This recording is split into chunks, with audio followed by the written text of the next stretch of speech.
Oh, what kindness. Oh, Jesus. Okay, that was a lot. Oh, what kindness is this? What kindness is this who has stopped by here to grant me a farthing in this trying time? Hi, Silos.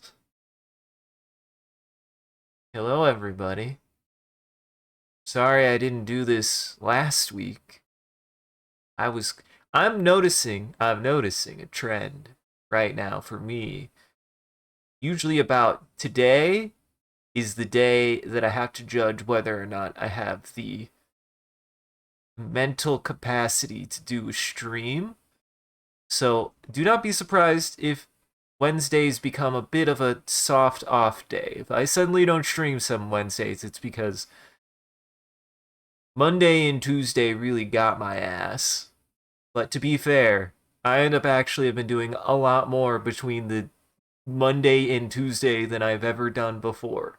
So, welcome to the stream, everyone. I'm your host, as the MCCanary. I will always try to be here to do animation, but just know there might be some weeks where I might not, because I'm busy, and animation is hard, and my workload between Monday through Tuesday is kind of incredible. It's hard to explain, but do know that Monday through Monday through Wednesday, I have began working in such a way that if I'm lucky, Monday I get to bed by 1, and Tuesday I get to bed by 12:30. That's just how it's been going. I've it's good. It's good. My days from Monday to Tuesday are incredibly booked, almost down to the hour. Both with what I'm doing and with what I'm doing on my own. As in, like, just house shit and home shit and shit. Just general shit. So we're going to work some more animation. Mainly, how to fix this. I ought to fix this.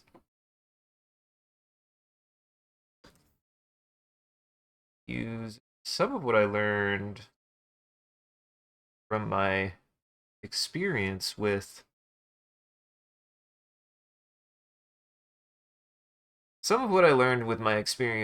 the Helldivers picture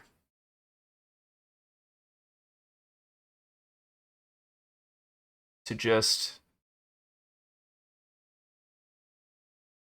do a better job of filling in certain kinds of things and just be willing to touch up stuff.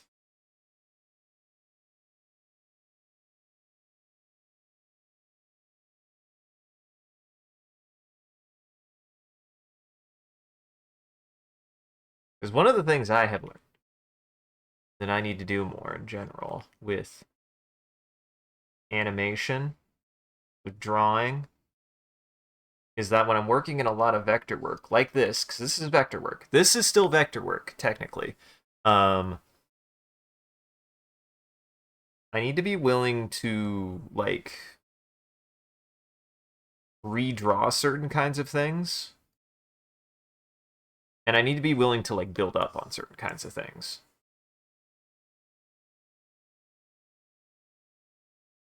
Now, to be fair,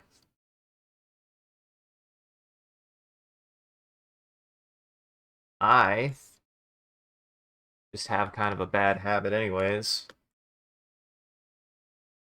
in which I do not.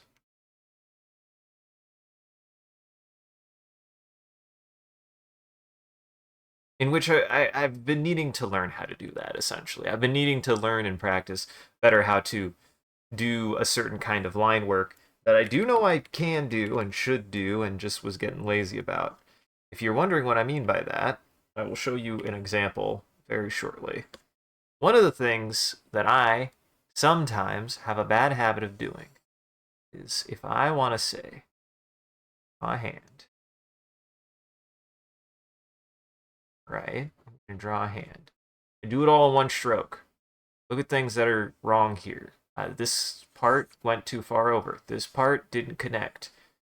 That's fine. Like, I need to be willing, I do a general shape right, and then I need to be willing to go to the parts and readjust stuff more. Like, I need to be willing to actually get in there and both add and subtract a little bit more. I have a bad tendency of doing neither. Typically I'm fairly like very averse to doing it, and I don't know why. Because what I want that like kind of like niceness of like filling in certain kinds of things and growing out and developing certain kinds of things. And then in this situation, going in with an eraser and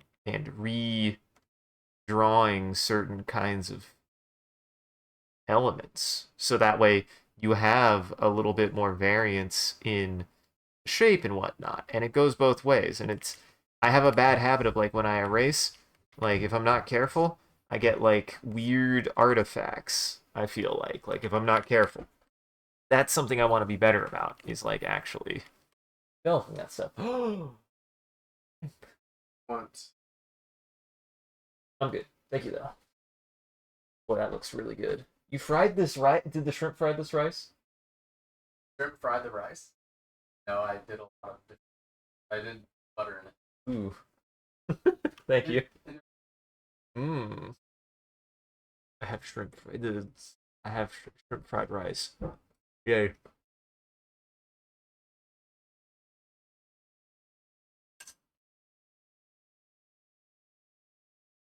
Ooh. Ooh. Good as hell. That's good as hell. But yeah, that's something I feel like, especially with this, I'm doing a lot of like line work, but I'm not actually like really doctoring anything. And I'm not really like doing my best to actually really go in and kind of like build upon or build or reshape anything that I draw, which I need to get better at. I think I have a bad habit of just kind of being like, oh, that's good enough.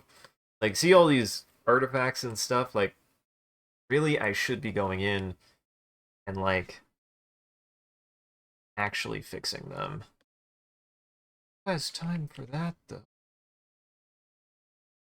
But how much I would have to fix. Who has time for that? It's just one frame. Like, ideally speaking, I should be fixing a lot of that stuff. Like that. Like, I should be doing more.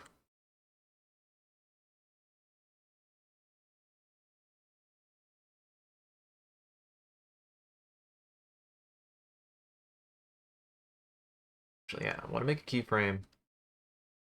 Keep that.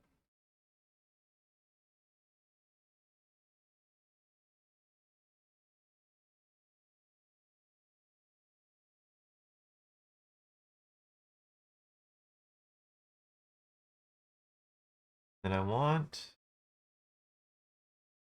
to start moving the eye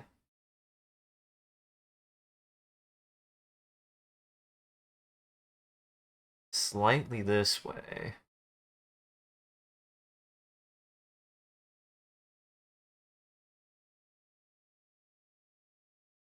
Start moving the chin a little bit.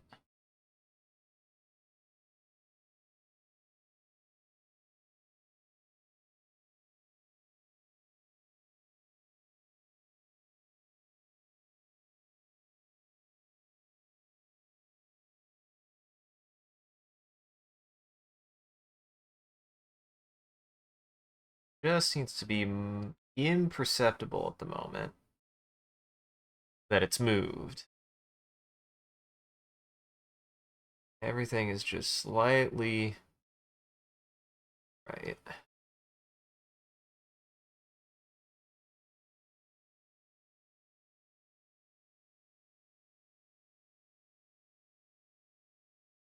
And I think I want it to be like a few frames.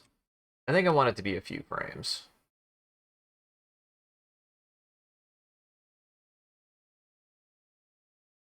Oh, shoot.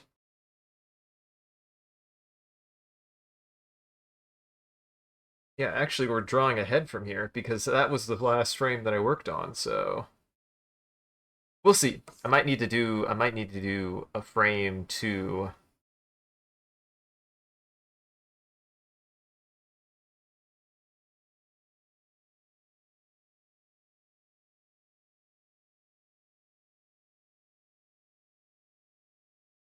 there's a couple things that I can do. One of them that I need to do more of anyways is what I might try is redrawing or not redrawing, but drawing a frame.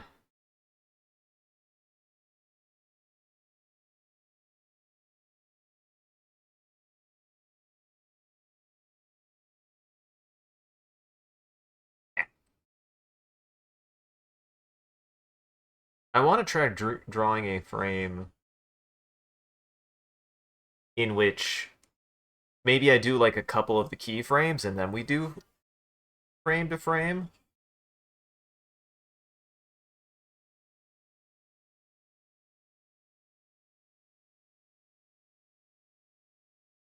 Okay, that because this is rotating.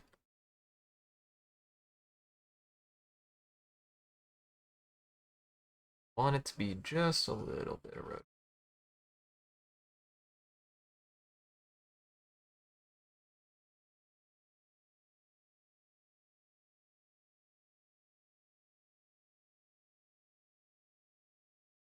There we go.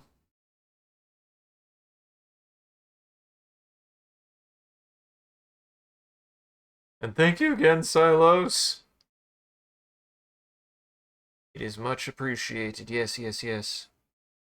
Though, if you want an adjustment, the Ko-fi is there. Apparently, they do actually have a slightly fairer rate and are not quite as they don't take as much. Their rate is a little bit less than both Patreon and Twitch. Or yeah.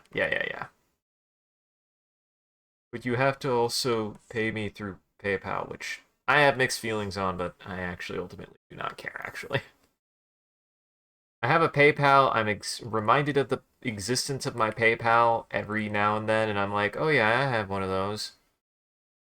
I feel like I never use it, except for when I actually end up actually using it. So maybe you'll get me to use my PayPal again. That would be nice.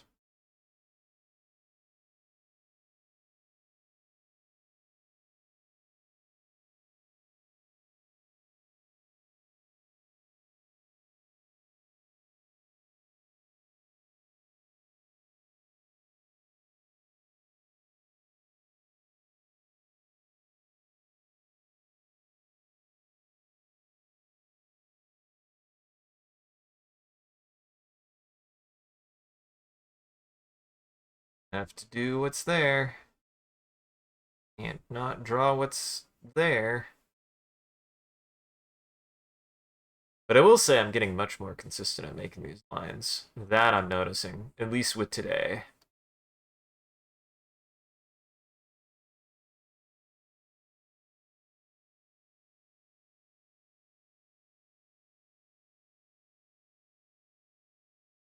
Little bit inward.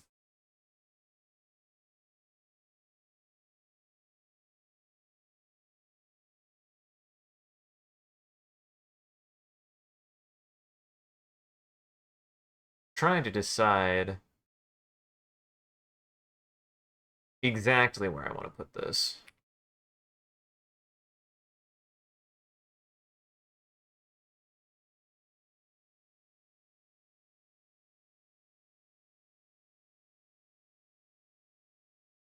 Say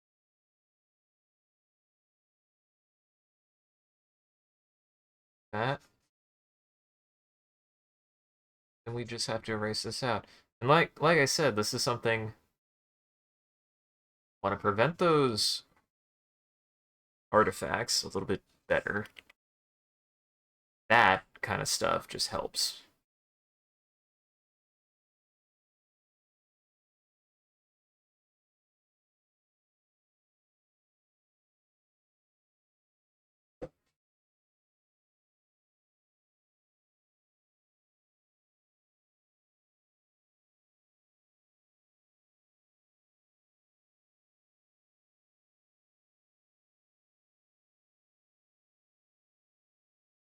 Just something like that. Thumb is correct.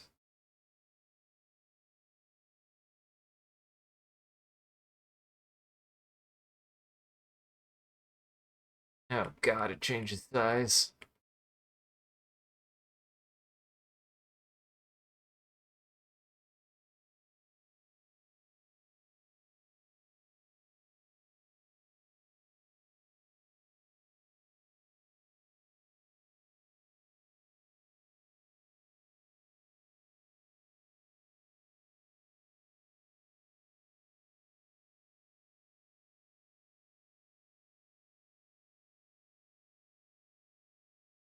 And we are close. I think there's one action, well, kind of action. I'm going to call it unaction when it's actually multiple actions that she's going to be doing. But there's like one more thing that I want her to do. And one point of action, a resolution, and then she walks off. And then she walks off screen.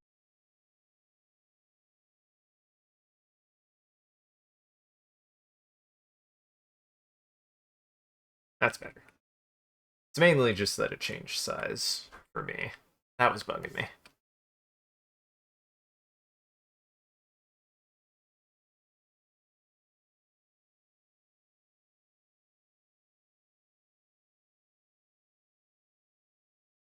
Huh. Interesting. I don't know what this line is for.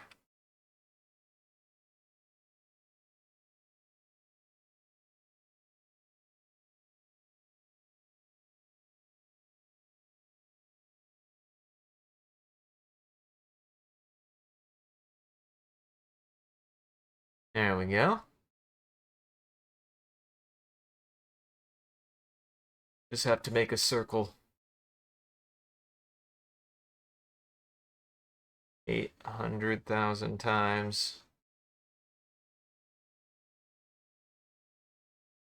Not a bad thing.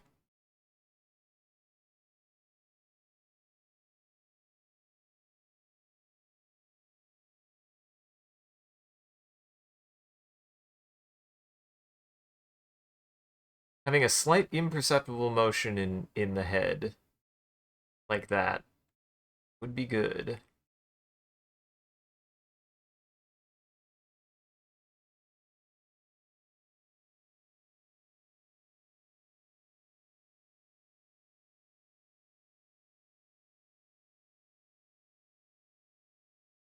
Just needs her eyebrows.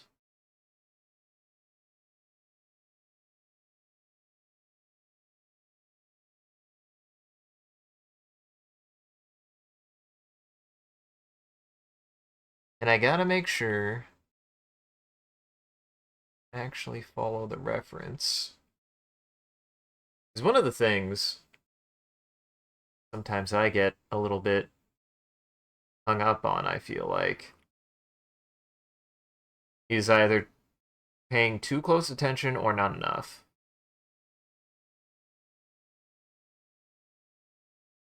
Especially early on. Early on, I was just like, I just need to draw the shape right. Who cares? And it turns out it matters. It turns out it matters.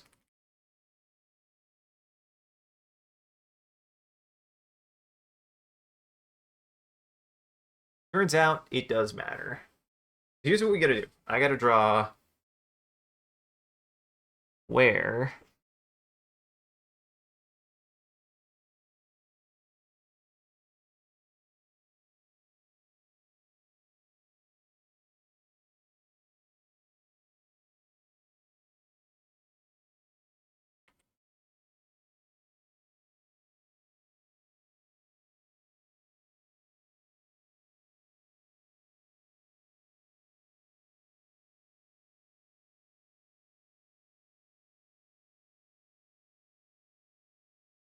about here-ish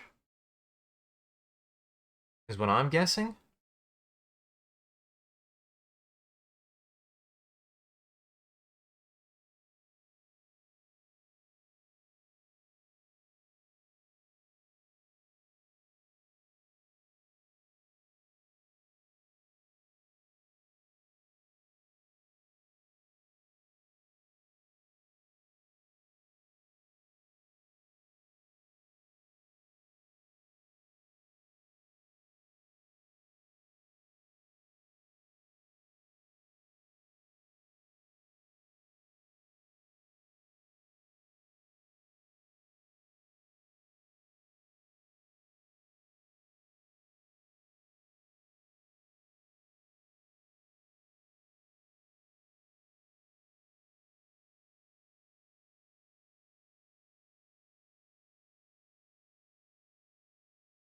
Boy, the pain of trying to figure out how the face works. Because for me, trying to figure out how the head turn affects everything is such a pain.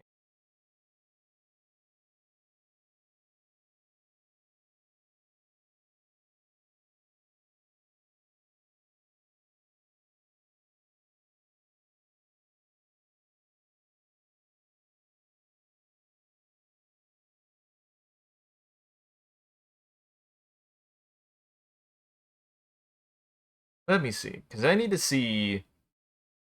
So that's what her face is when,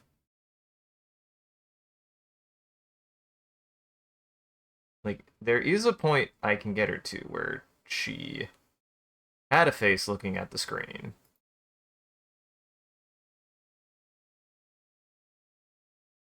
Actually, what I need to do, I need to rotate this out more. Yeah.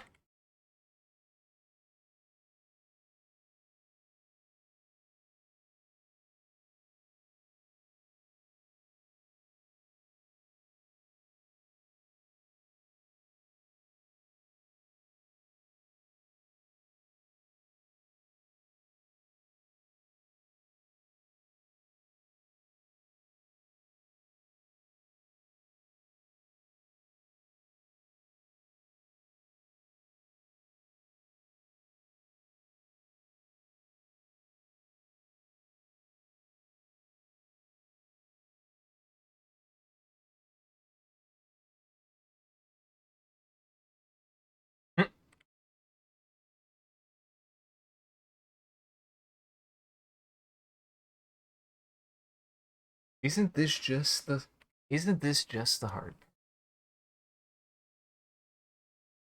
Just trying to figure out exactly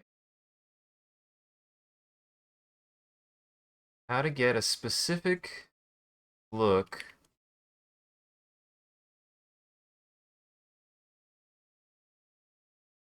especially when you're at this point. You're trying to like get a specific angle. I think this is one of the most difficult parts.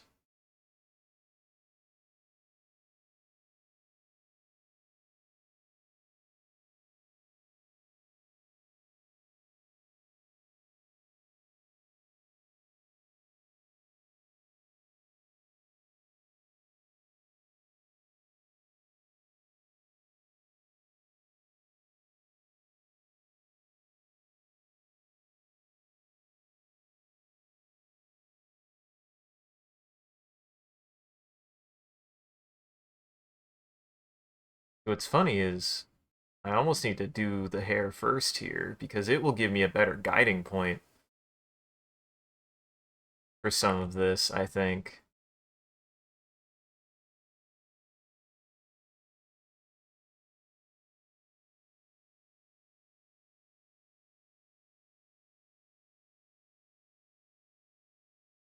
Since it'll inform me where her head turns. Really hard to determine. Really difficult to figure out how exactly our head's gonna move.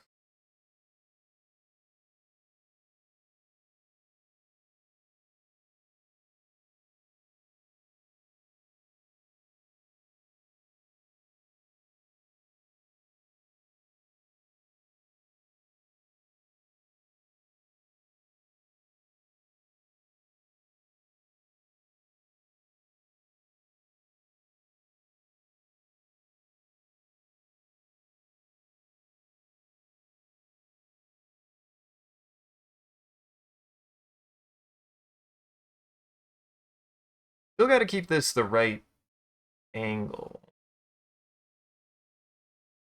and the right length. That's the big thing, is I still have to keep things like length and the way that it is shaped consistent.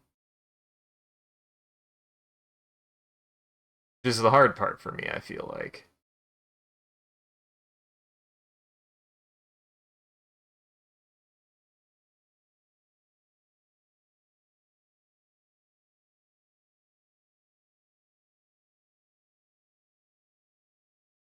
And I think once I take the time, I think one of the things that I'm going to start doing more is that I take the time to draw my keyframes, and then the tweens will go faster. The tweens are going to take less time to make than the keyframes will. So you take your time on the keyframes to make sure that they're where you want. They're the spots where you want the things to be when you get to that point, right? So you take the time to draw your keyframes, and then you make your tweens, and the tweens will just take whatever it takes to get to each keyframe.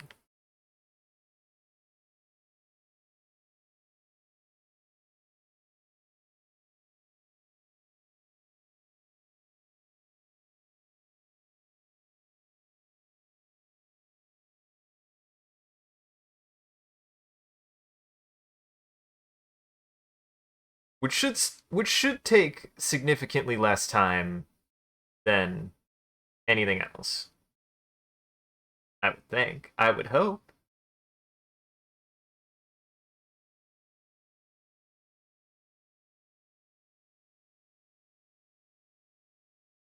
And much later in the animation.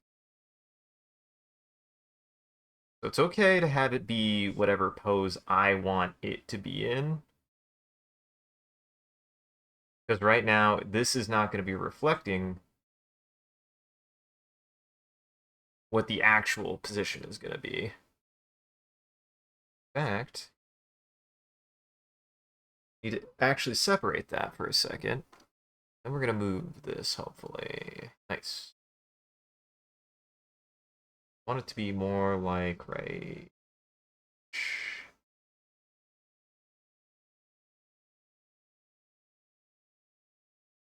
And that's where I want it to end, right? Like this is just where I want it to end.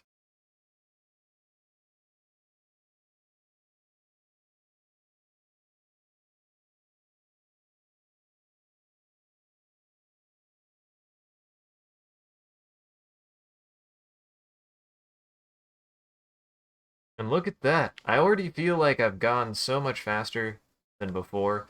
One of the things that has kind of helped me actually a little bit is being able to, in the most recent project, in that Helldivers project, and also kind of like watching a bit of the drippy folk.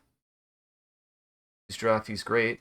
Drawfee is actually very, very good inspiration. Highly recommend Drawfee, both for the fun and for the art. I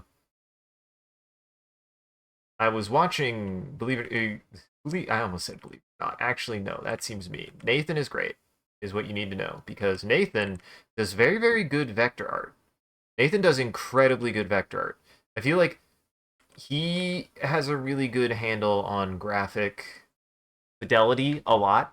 And one of the things he's really good at is using cells. He's very good at using cells. Um,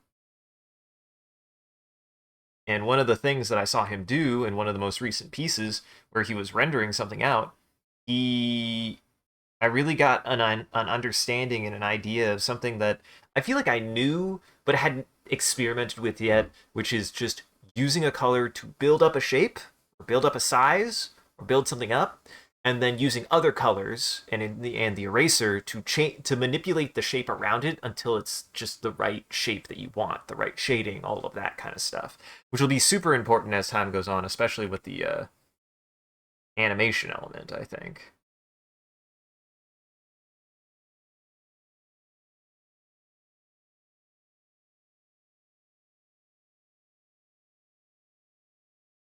There to be a little bit of a shift. I want her to turn her body a little bit.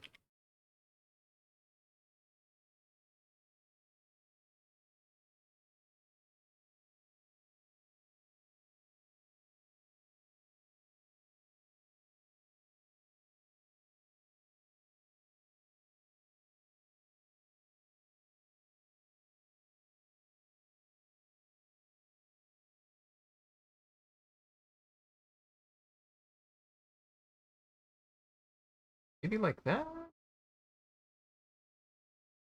Problem is I don't know how correct that is. Sometimes just have to try something. Sometimes it just boils down to you gotta try a thing and hope it works. Sometimes you just gotta try a thing and hope it works.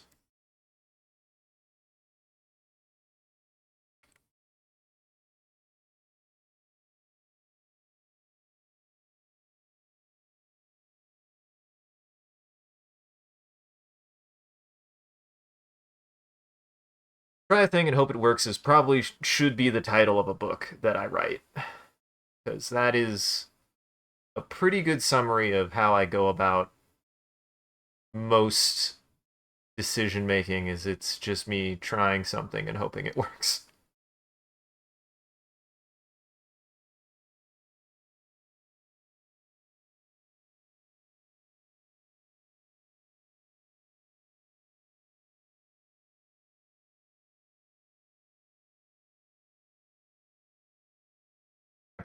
I particularly like this kind of shift in shape because I like this more dead on look anyways. I feel like I really, really struggled when she wasn't looking dead on at the camera like this. I was really having a hard time. I feel like. I feel like. Maybe I'm full of shit. Could be.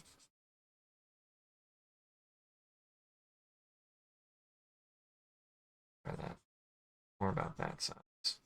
Because one of the things that I noticed that Nathan was doing is essentially what I do. It's like it is the drawing version of manipulating a model or like an armature, right? Like so much of what Nathan is doing is less drawing something out and is more like changing the shape of a color until it's the right shape that works for him, right? Like he's not just making the thing in one go. He's like kind of starting with the basic bones of like something, which I was starting to do in the Helldivers picture, and then taking some away, adding some out, taking some away,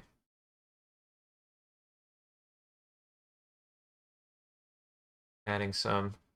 Like this is the kind of stuff I think I need to do more because it will get me to make better shapes and understand how to make those shapes a little bit better.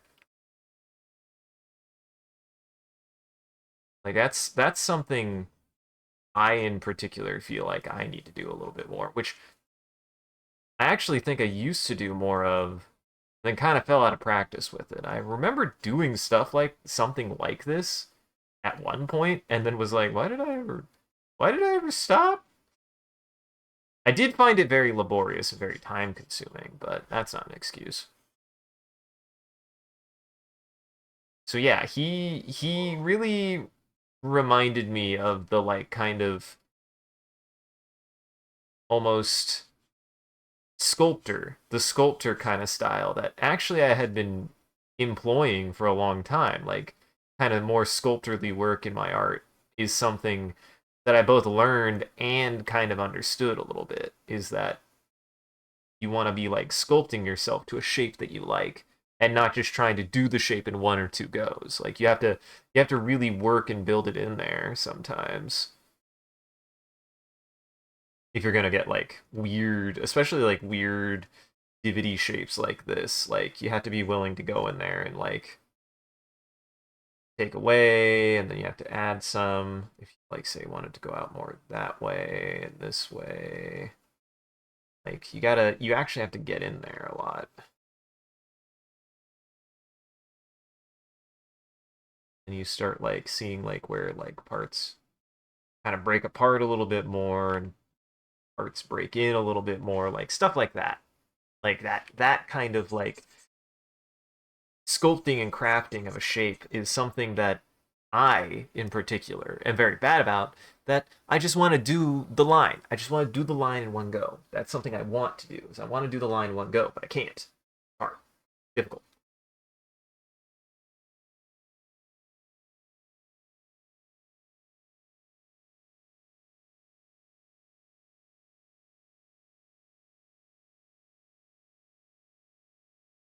Hmm. You wasn't kidding. That's buttery. Ooh. I have to start employing more butter in my food. Butter is good. Butter is tasty.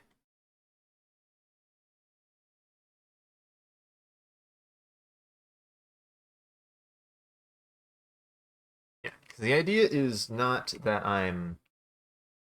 The idea is that I am drawing them in such a way they're just moving. Yeah, they're just moving to that point. And actually make it a little bit bigger. And this is something I want to get better at. Like I'm noticing like, oh hey, I need to make a tweak there, so I should make a tweak there and actually make the tweak. Take the time to make the tweak. Because I think I'm like, ah man, that's gonna take work. Which ironically is like the worst. That's the worst kind of mentality you can have for that. You shouldn't be like, but that's gonna guys, I have a hot take. And maybe this isn't a hot take. If you have ever if you it does. Also butter does make everything better. If you've ever noticed in a piece of media, and this is not an apologetic, this is not an excuse, but if you've ever noticed in a piece of media where it feels like, wow, there's a lot I would have liked about this media, or wow, that seemed pretty good. I don't know how to feel about X or Y. It feels like they really phoned it in. I have to admit something. They probably did. They probably did. It's not an excuse. We want the best out of our media that we can get, and it's always good to be trying to push yourself. Sometimes you're just tired. I could totally see some people working on a project where people are like, what was going on at this part? And them just being like, we were just tired.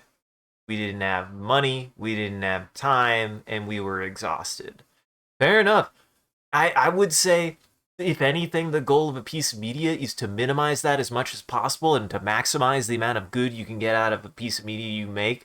But I am at the point that I think it is on some level acceptable to be like, okay, it's hard to make things. It's incredible that anything gets made. To always appreciate when something is like even 80% good. To appreciate when something is even 80% good, which I have gotten to that point. Like, I need to remember that things are made by people for different reasons.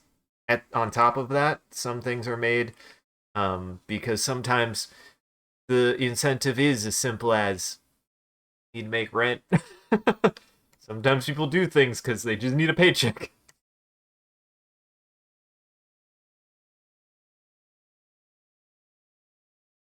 But it's not an excuse either. I still think that it's not a full excuse, right? Like I think it's a or not a justification. It is or I guess it's a justification, not an excuse, right? Like you can justify it, but hopefully they can in the next project do a little better, right? I think there's a certain amount of like you need to be as much as I would be like, wow, they could have done this different. They could have every piece could have been done different. Oftentimes those decisions on any given piece of media in which it feels like, wow, why did they leave that in? Is probably less of they wanted to leave it in and more of a they had to because it was the best thing they could do, right? Sometimes the best thing you can do is not the optimal or ideal solution. It's just the one that you have to use because it's the one you got.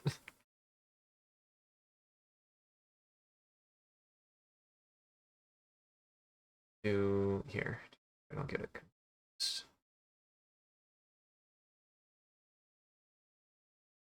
I'm gonna do here.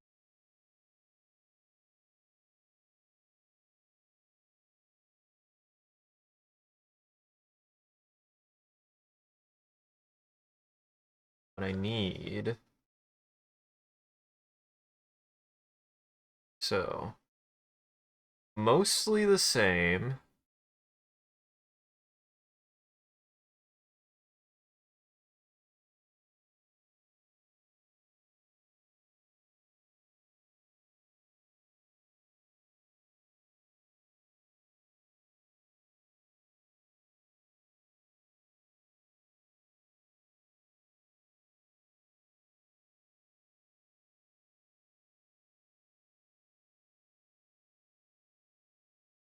Just need to think about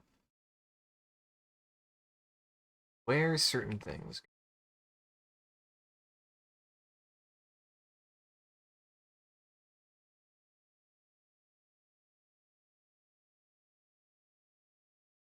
Should I do something like that, right?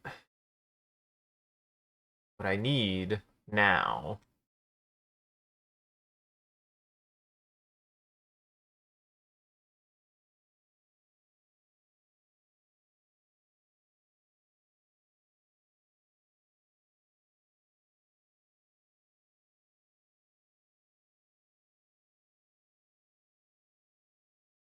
Need 3 bananas.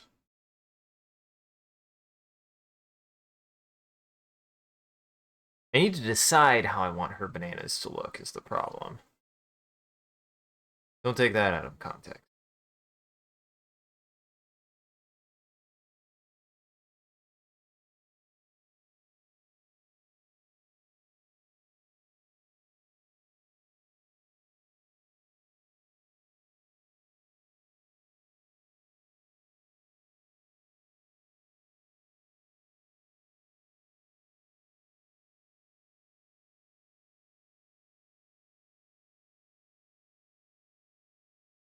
If I want it to be more like this, I'm gonna try a couple different things.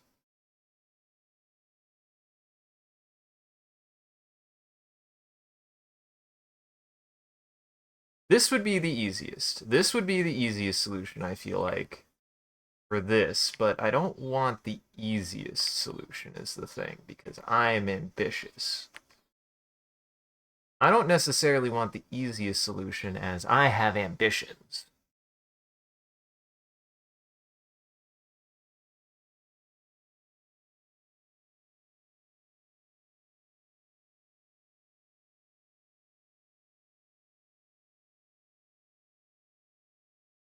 And that's the funny thing is if I was here, I just need to, I'm gonna do a quick sketch.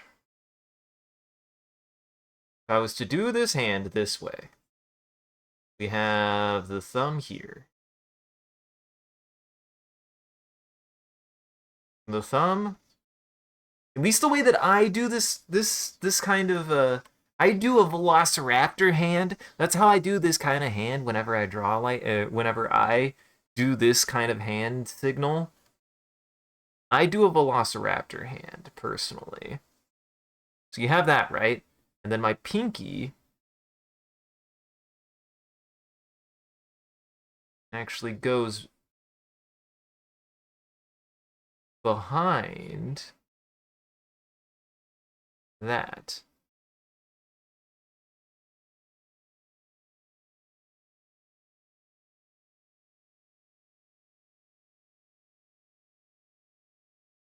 Something like this. Then the rest of it is like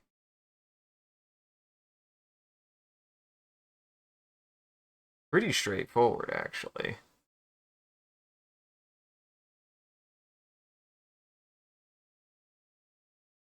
Like, this is how I do this kind of hand. As in, like, when I say I do, I mean, like, quite literally. Like, with my human hands, this is the way that I do this. Is I have, like, my pinky here, doing something like this. Rest of the hand. up kind of like that. So, like, I have apparently a really fucked up hand. Apparently, my hand's all sorts of fucked up. But it's something like this.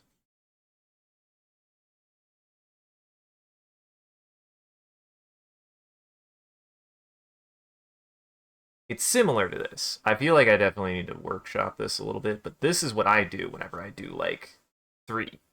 Whenever I do like 3, I make a little velociraptor hand with my hands. Actually, I need to go.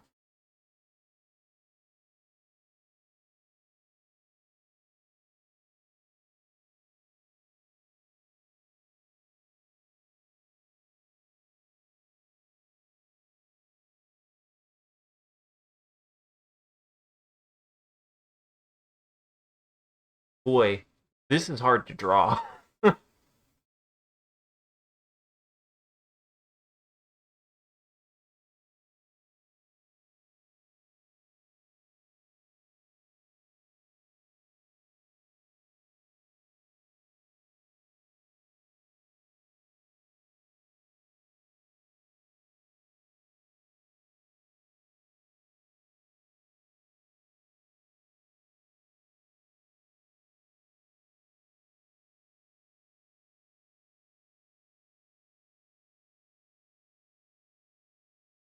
When people say they dislike drawing hands, this is what I imagine that they mean by when they say I dislike drawing hands. Because I could see that. I could see you hating doing this. This is a hard hand to draw.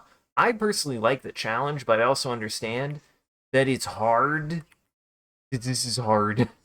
This is a really hard, a really difficult hand that I drew.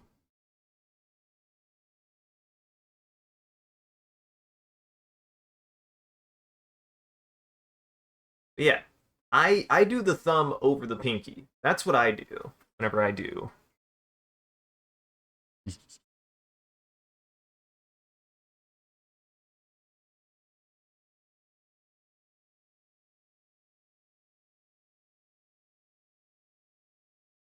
And I don't know if other people do 3 that way.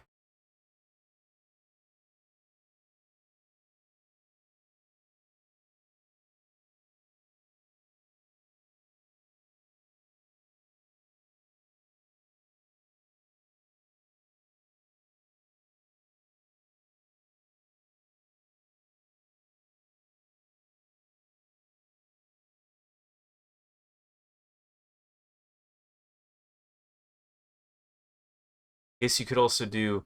I could do the okay. I could do okay as in I could also do like this. Judge my hands. Okay, that's the quick Silas, right? Judge my hands.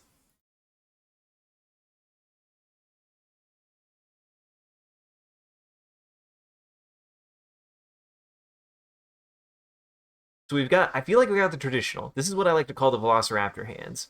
There's also this, which would be like, guys, funny bit. I'm gonna do the funny bit. You guys are gonna hate it.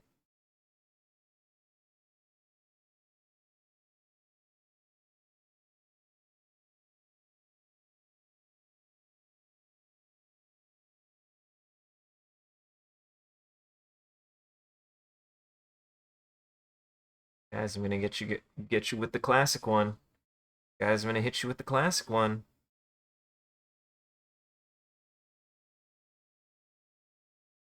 But I could see this being an alternative, like, option if I'm like, I don't like that. I could do this, and you go, 1. Oh, fuck. Oh, I gotta finish it now. That would be fun, actually.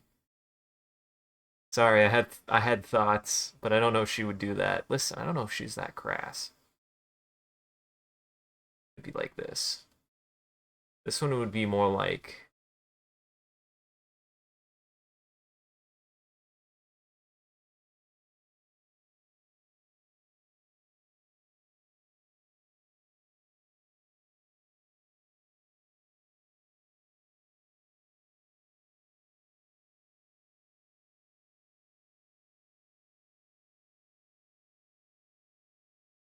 Did the funny one. I did the funny motion. I made the fingers do the funny motion. That's an option too.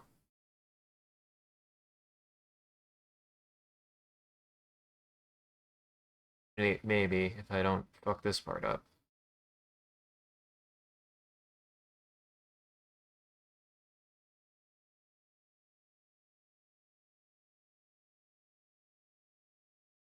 Because of the countdown. What I'm wanting is a countdown. That's what I'm wanting.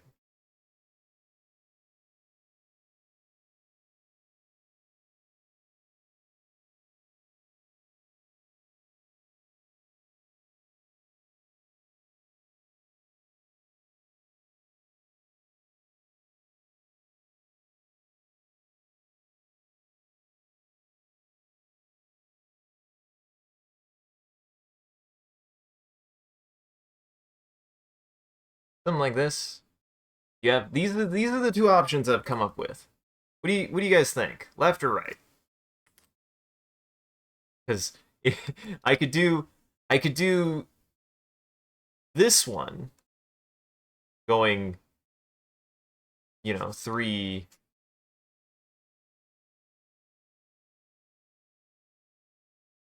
2, 1, or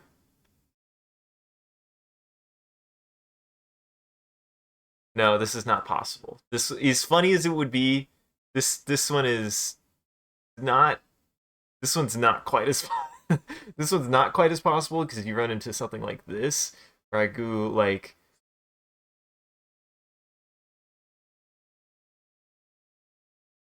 and it's like that, and then it's like this, which is funny. It's the funny one. That's the funny one, and then it goes down. But I feel like that one's harder. Whereas,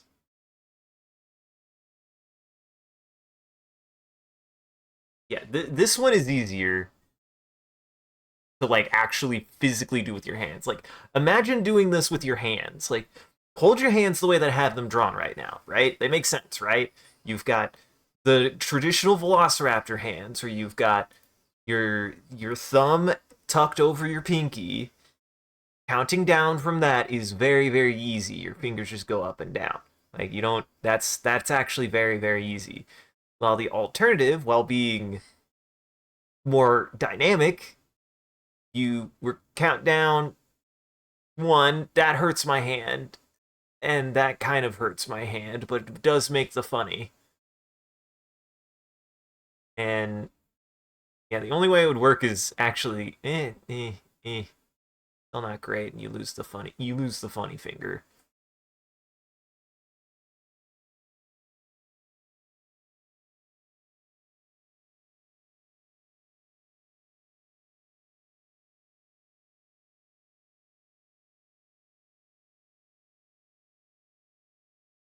I'm thinking.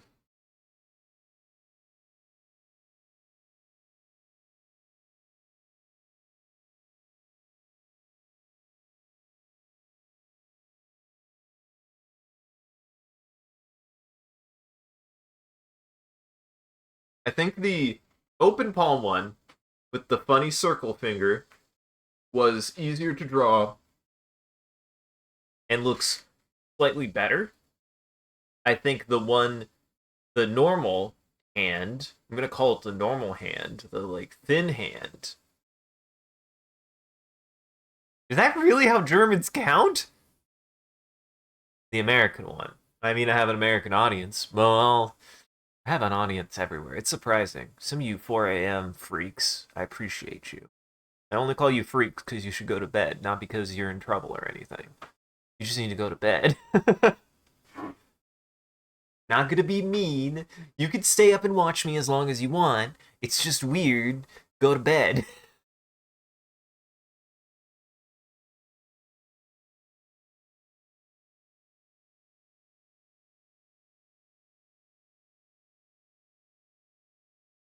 I'm sorry, Silos. that we live in the same country because as you pointed out, you would prefer if you could watch me until 4 a.m.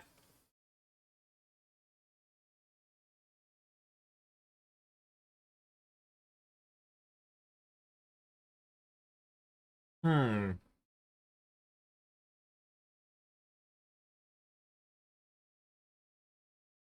This is a tough decision. This is actually a tough decision to me because I do think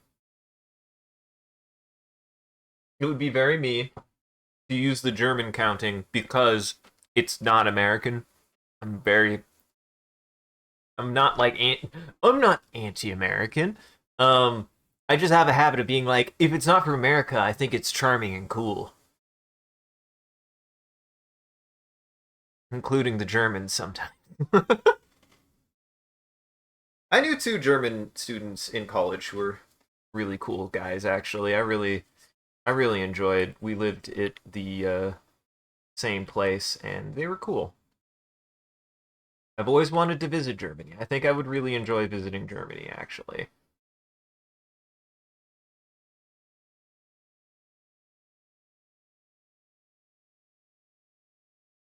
My voice is quiet tonight. Oh, it's probably because I'm really far away. My microphone is once again being a bit touchy. I also probably need to turn the music down a hair. Thank you.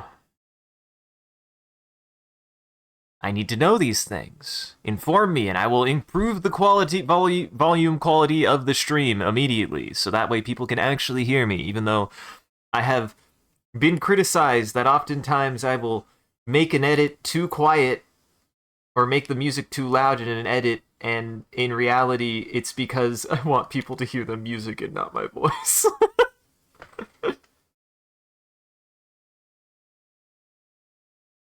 But yeah, I might. We'll see. I'm still not quite 100% sure if I want to do the one on the right or the one on the left.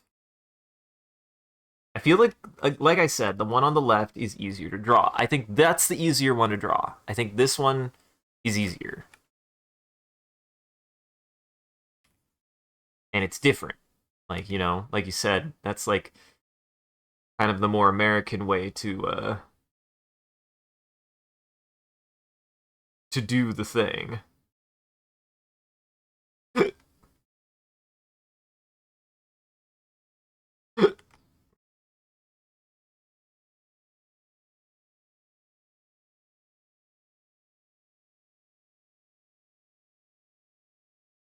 But I don't count like that. I count like a normal person. I count with the Velociraptor hands. I do count with the Velociraptor hands. At me. Is that not just Velociraptor hands? That's how I used to do it as how I used to do it as a kid though. I believe I actually don't know. I think technically speaking, the correct hands for Velociraptors would have been this. I actually think that these would have been the correct Velociraptor hands, actually, and that that this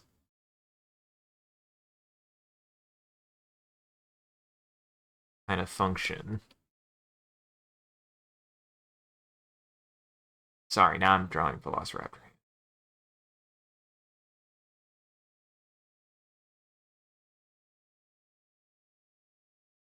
Like this would have been the middle finger.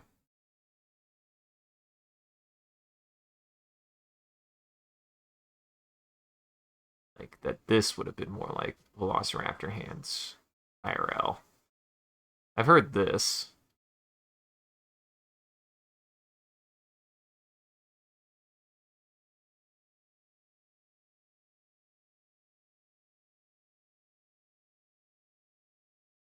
I don't actually know. No, that doesn't make sense. I think it would have been. I think it still would have been 1, 2, 3.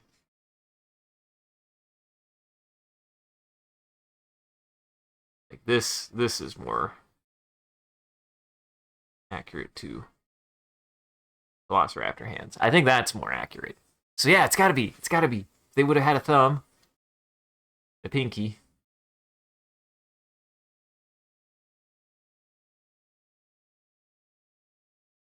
They didn't. Dinosaurs only had three digits on their hands. I don't know if there are any dinosaurs with more than three digits on their hands. There probably were. I just have no idea.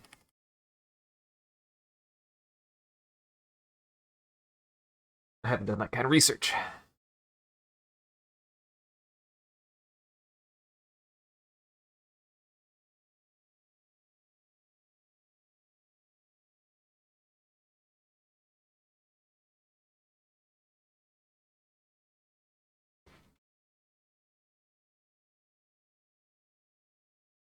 We're gonna do the funny hand. I'm gonna do the funny hand. I think we'll do this one. With the intent reasoning of that, it's a little bit easier to it's gonna be a little bit easier to animate it. And I'm gonna make it a little bit smaller. A little bit smaller.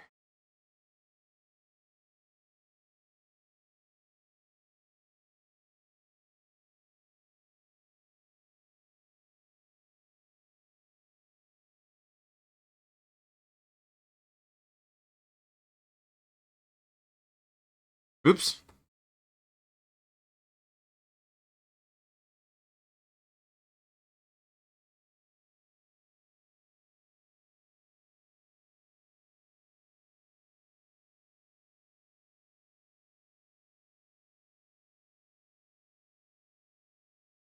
Yeah, I do like that. I think that fits her better too. Like that looks funny. The one that looks funnier to me anyways. That looks funnier. And two, it kind of fits her vibe a little bit better. She got the funny, she does the funny hand. She does the funny circle hand. You know, why did the kids get so obsessed with the funny circle hand? Why was that such a thing? Like the hey, look down and you do the little okay sign. Why do the kids love that so much? I don't get the joke. I don't get it. To me, it's just the funny okay hand. It's just the funny okay sign.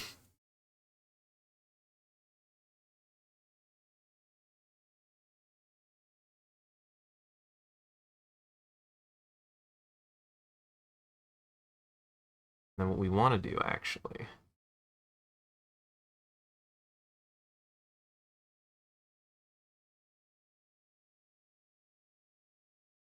Boy, I hope you can't hear that.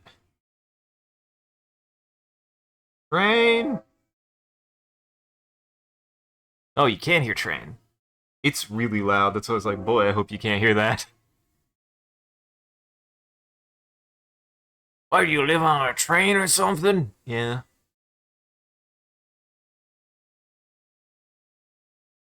Turns out I've been in a train going across the country this entire time.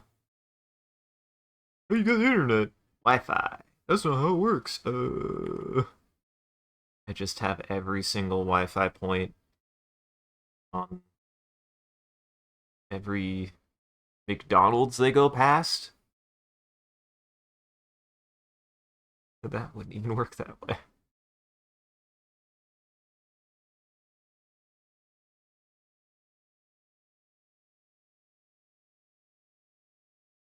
I actually want this specifically.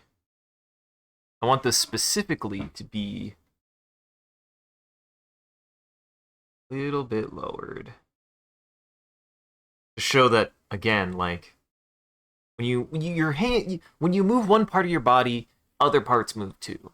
And like if I was doing this, if I had my hands together and then I separated them to make a see it was this way. So I had my hands together, right hand on the popper, left hand on that. If I wanted to start a countdown, I would I would drop my hand a little bit to put emphasis on the hand. Real life. That's exactly. Except the way I have this from this perspective is that I'm pointing palm out at the viewer, which is a little weird. It's a little weird that I would do that, but because I feel like if you were to,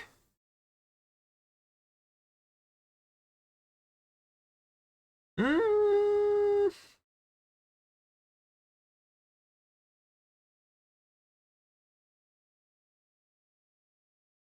See, that's if it was palm out. This is if you're counting palm out, which is weird to me. Whereas if eat the back of the hand, which means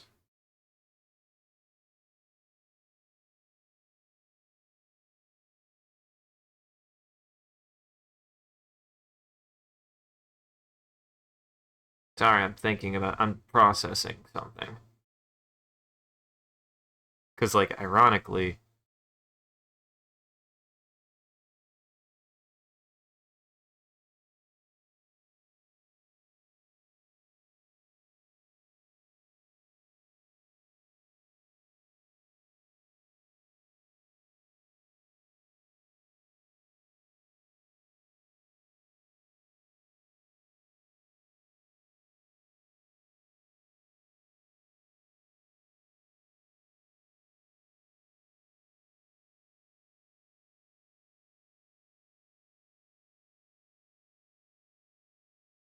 would it go that way? Does that make sense?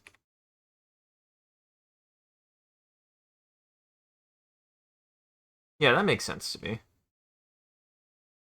Be like that, right? And it would be.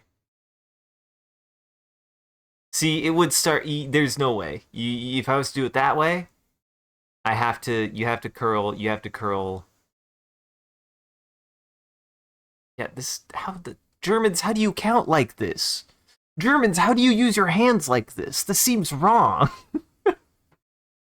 That's also a right hand. How did I draw a right hand still? I was trying to draw the left hand. So if it was. We do it works. I can't keep deliberating on this. It will drive me crazy. Because at least that's a left hand, right? I actually do not know how I would get the right hand to work that way. It's being weird. My brain can't process this. I don't know why. This is where hands get difficult. Sometimes your right hands become your left hands, and your left hands become your right hands. And then you're like, oh shit, that's the wrong hand. And you go, yeah, but how would it look the right hand? Because the correct hand is not the hand that you drew. And if you drew the correct hand, what would that even fucking look like? Truly a mystery.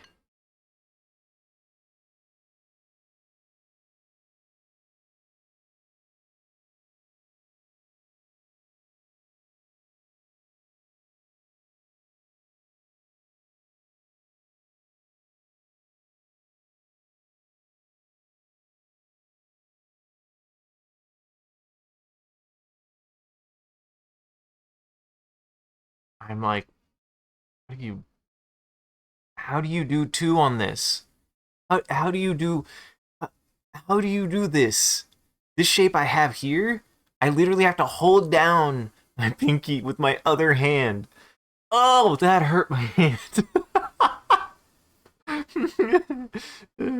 I just how do you count with this? How do you count with this three? You can't. You can't fold your fingers down. It doesn't work that way. Does it? Am I crazy? Am I insane? It don't work that way. Fuck. Well, I did. Okay, look.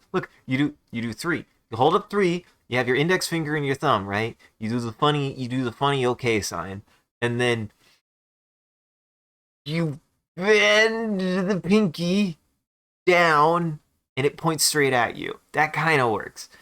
You try to curl it, and your hand curls with it. At least mine does. Okay. I take my other hand and I push it down, and it kind of works. Kind of works.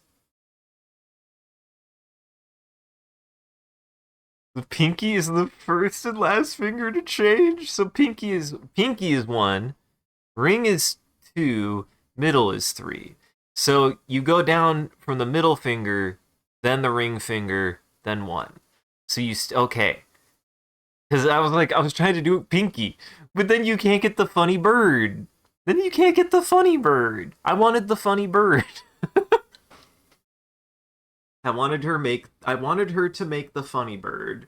Though the funny bird doesn't really work palm first anyways. The funny bird doesn't really work palm first. That's not it. You don't point you don't point the bird palm out. You point it you, the back of your hand. Damn it. Animation is hard, everybody. We've done nothing for maybe like 30 minutes. Okay, so I will count like a normal German then. I will count like a normal German. We will start and it will go from middle to pinky because as funny as it would be to make the funny bird, it wouldn't make sense. The hand is not facing the correct direction and hands don't bend that way. No, no, no. I'm not I'm like trying to process it because I want it to count correctly.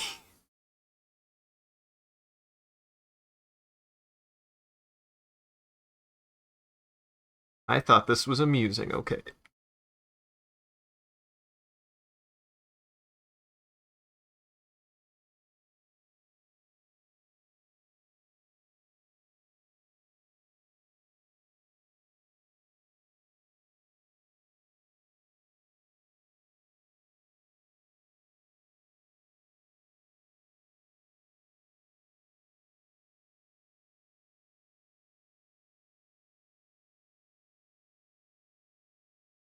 There we go.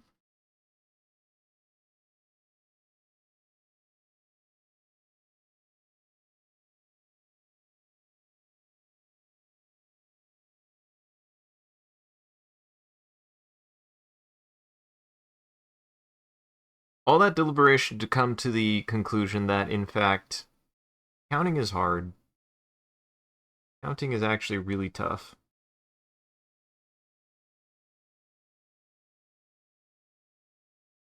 These are the kind of the things that you have to like think about when you're animating because people like animation that makes sense. Animation doesn't always have to be realistic, but it has to make sense. At least to me it does. You have to consider that kind of thing.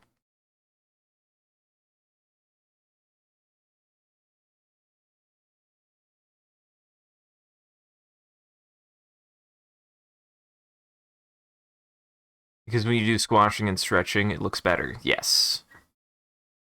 And that's not wrong either. But that's still with it's still with an idea of dynamics. Squash and stretch isn't random either. Squash and stretch is actually an incredibly controlled, deliberate, and exact way to do animation. You don't just squash and stretch for no reason. It's still squash and stretch with logic, right? Like, okay, so when something moves, like it's the rubber band effect, right? Like as something, if you have square, you want square to show tension, right? You still need it to be somewhat relative in how it looks.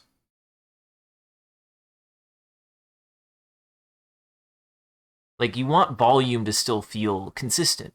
Consistency in animation is about preserving a lot of volume and shape while still knowing how to manipulate it in a way that will give it dynamic motion and dynamic feelings to it. And that's what squash and stretch really does is it helps exaggeration to give the feeling of extreme change in animation very artificially. It's a very artificial thing actually. But it still isn't like random. It's still not like random motion. It's actually very deliberate motion that's exaggerated out. And even that being said, I think squash and stretch is the kind of thing that you can have go both directions. I think if you don't want something looking too stiff, you need to add more elasticity to your piece. But if you don't want it to feel like it's made out of putty or rubber and you do want to give it a little bit more like rigidity, you don't want that much squash and stretch. It's really dependent on the aesthetic that you're looking for and the materials that you're working for. Because squash and stretch is not an animation concept at its core. It is a motion concept. When things move, when something moves from point A, point B, stuff drags behind it in that direction. You know, like things follow behind. Even in real life, human bodies still like kind of stretch and kind of squish when you move them. When they make contact with something, your body has to absorb that impact still with your legs and everything. So when you take a step, your legs still take the impact and compress a little. And then when you say like are sprinting, you kind of stretch out your leg as far as possible to spring you forward. You're not a cartoon character, but you still fundamentally move with the same idea of squash and stretch. Squash and stretch is just the animation exaggeration of natural compression and extension of the human body of anything. So anything that is in motion that moves will experience on some level an amount of squash and stretch. Nothing is 100% rigid, actually. And I could say that for more than just an animation reason. Believe it or not, the plates of the Earth, we're going to go into some geology here. The plates of the Earth are not just rocks. They are, but I think a lot of people think that when you think of a rock, think of a rock, right? Think of a rock, hold a rock. That thing's rigid. That's a rigid body. Rocks don't flex, except they do. There's in fact an entire index on the flexibility of rocks on the macro scale.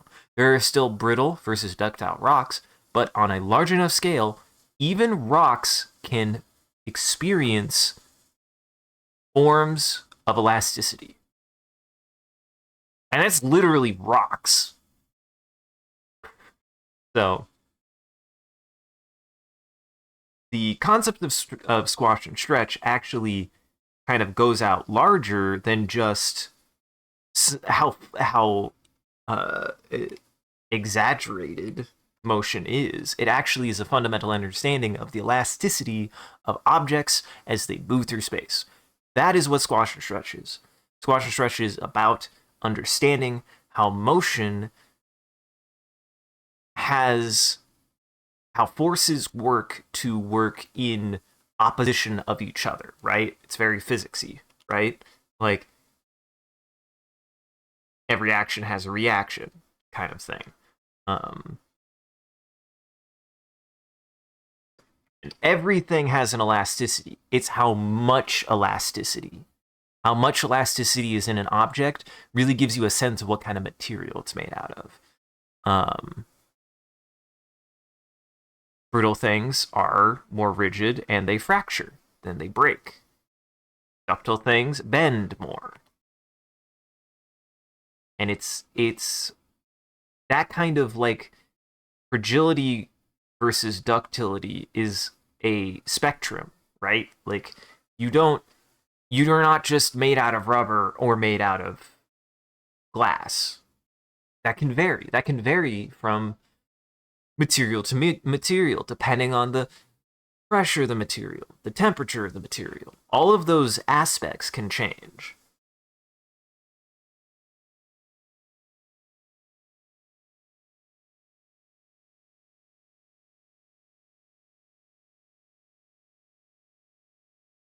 So that's why it is important to think about squash and stretches more than just the ways that about making something seem squishy or stretchy, because it's actually nothing to do with squishiness and stretchiness as far as an aesthetic purpose. It's all about understanding the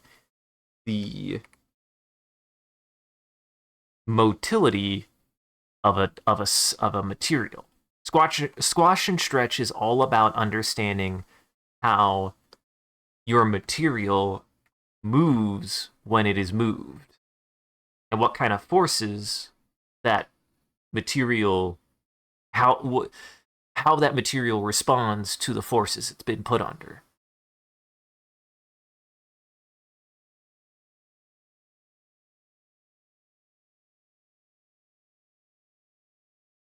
If that makes sense. Hope it makes sense.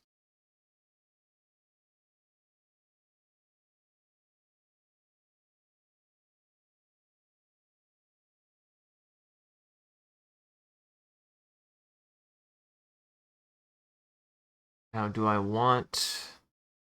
How high do I want the hand up is the question.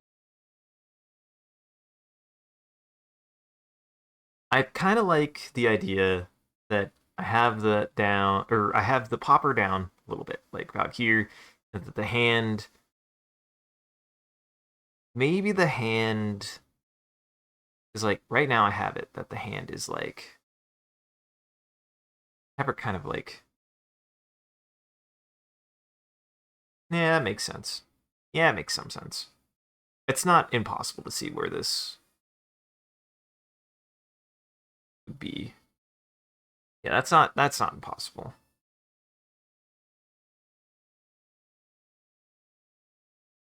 On animation tip, you want to do animation, you need to do the body gestures of the thing you are animating to a certain extent. Obviously, if you're doing an animating action scene in which somebody gets thrown across a courtyard through 3 walls, it's gonna be hard to act that out. I won't lie. That's gonna be difficult. You could try, it probably would make it help, but you really can't do that one, unfortunately.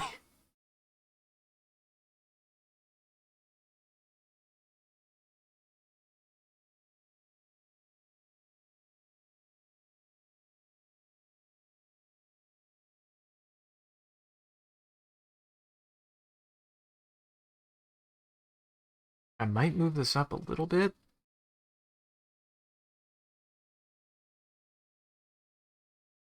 We will move this up a little bit, I think.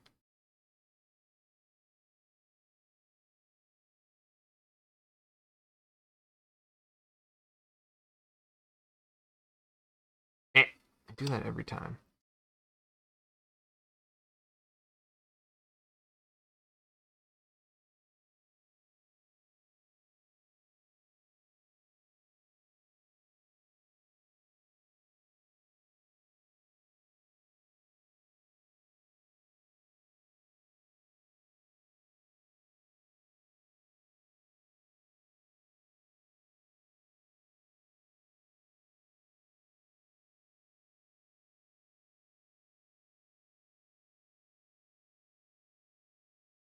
Yeah, that's about right too. Because your hand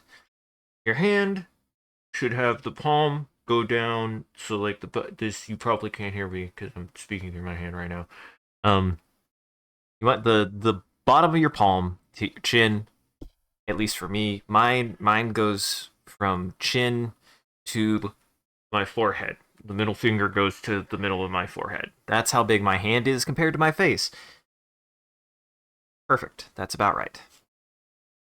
Try that. Try. I wonder how if you maybe you have really freakishly big hands. Which again, that term is just because you have an abnormally large hand, not because you're bad for it.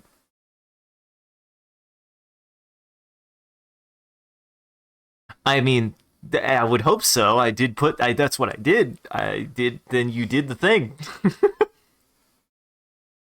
That's exactly what happened.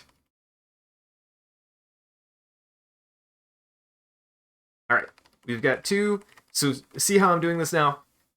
You do a keyframe. We do a keyframe. What's funny is this one will be easy.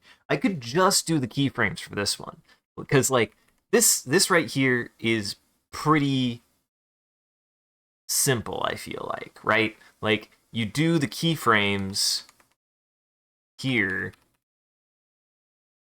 right? To be like, okay, finger, finger, finger. Finger, finger, finger, right? Like I still hate that made I've made this the way that I did, because for me it's difficult. My hand doesn't want to cooperate, so I'm like, boy, this is gonna look weird to me. And I think I know what I can do for it. Yeah. But at the very least, it should be pretty easy to just be able to be like, okay, that, and then this hand. So here's what we do. Almost everything else stays the same, right?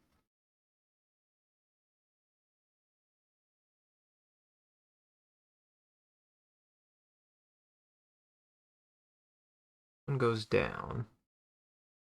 So this finger goes down, right? We do the next middle finger, right? A little bit longer. And then this, you're gonna have a slight shift forward because the hand will want to move. Is it curled? This will want to curl. Now the benefit here, right, is that this is animation. You're right. I can make this move however I want, but I do want it to make sense.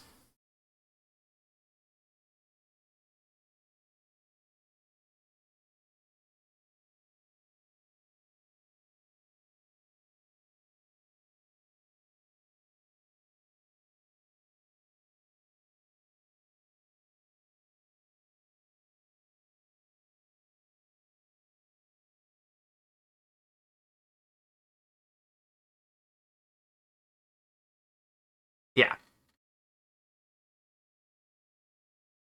that's just a fun. This is just a fun dance I can do. You see, this is a little animation. The animator's fun that we can have here.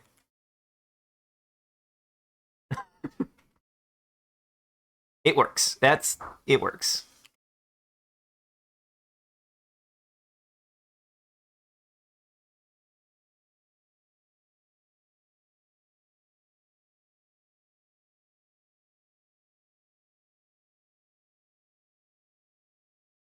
I wish I could use the. I wish I could use the funny bird. I wish I could use it, the funny bird. But like, let's even test that. Like, just as pure hypothetical, we're going to make a keyframe. Delete this frame, right? We're gonna try to draw that. We're gonna try to draw that frame. Actually, I don't even need to do that. So well, yes I do. Sorry. Cancel. So we're gonna try doing it the other direction and see how it looks.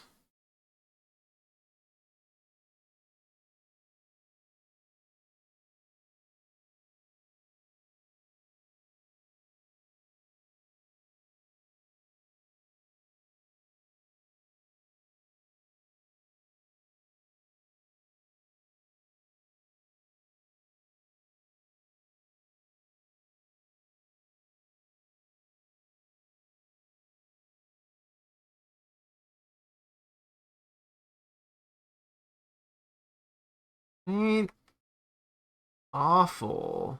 I just can't imagine what kind of strain. Which one looks better? That looks so weird. This one looks so much more weird, right? Like, I feel like this one definitely looks more weird than this one. Like, this one looks better.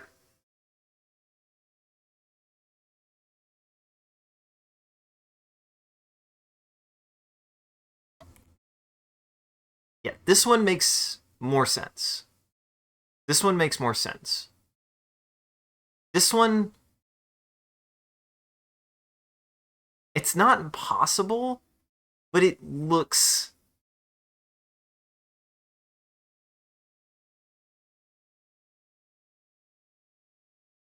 If I was to do this way, what's funny is I have to use my thumb.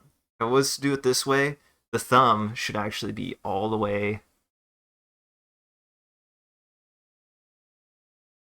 around this way. Like I need my thumb to wrap all the way around in order to do this pose. Like it would look something like this, almost.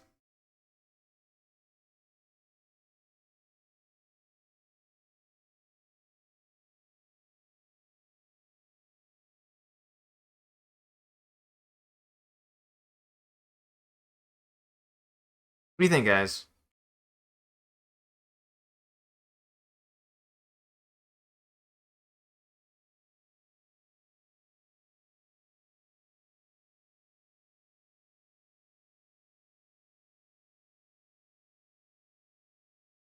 Weird ass counting. How do we feel? Do we feel middle finger, ring finger? Or do we feel this? Because actually I'm noticing also, just like actually using my hand to figure it out, I would have to move. I would have to move my thumb.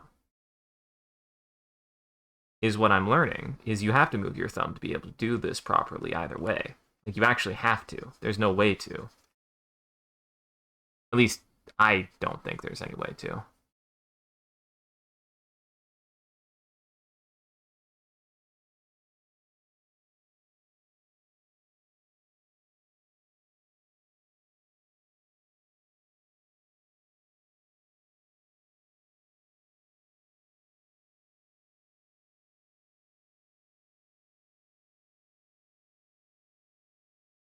It would be more like that.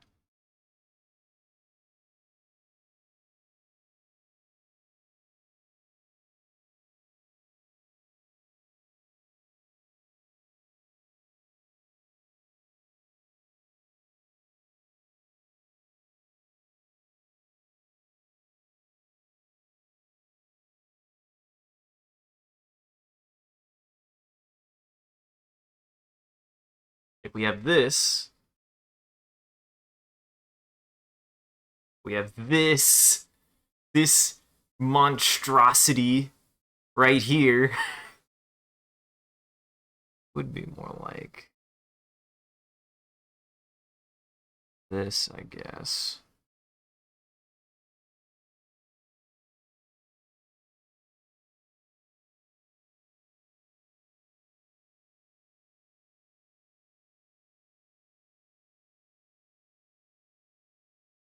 So it's not impossible. It's not impossible, but it's definitely weird. I think this one is weirder.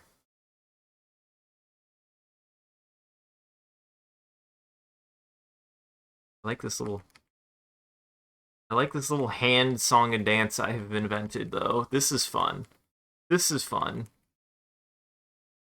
Everybody like this? Everybody like what the hands are doing right now?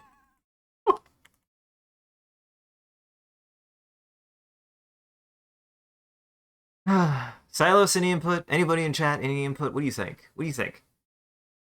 We're gonna do some eye doctor here. Number one or number two? Number one or number two? Number one, number two. One or two.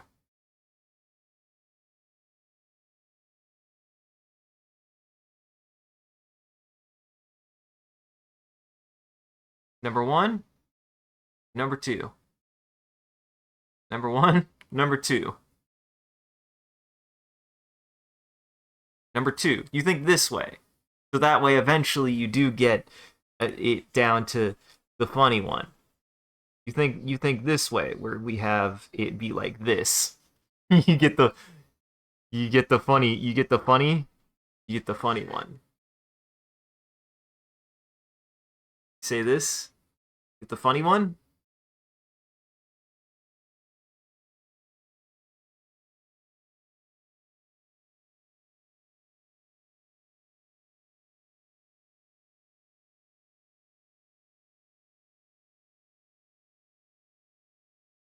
It is the funny one. You're not wrong. It is the funny one.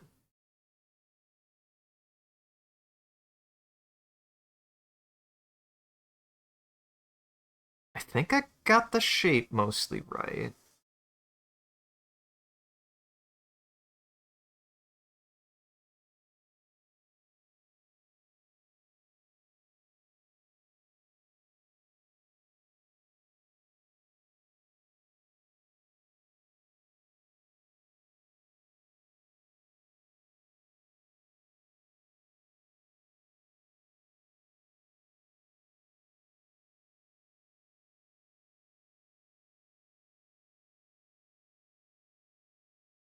And I don't even think she would curl. I think it would be three, two, one, and then she goes to pop. She doesn't even curl the last one. She just goes three, two,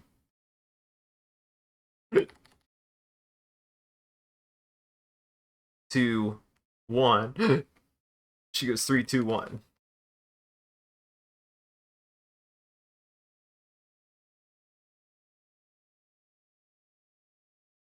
That's the right. She can't count. She can't figure it out, guys. Her hands are broken. She doesn't know how numbers work.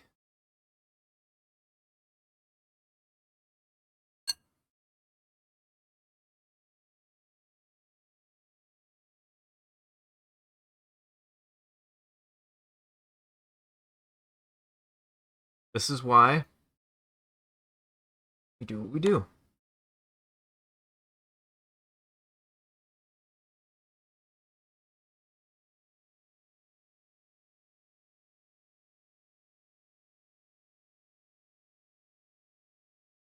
Oh, that adds frames. Multiple. I need to.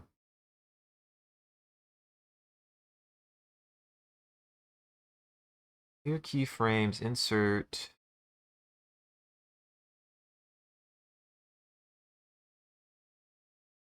Clear.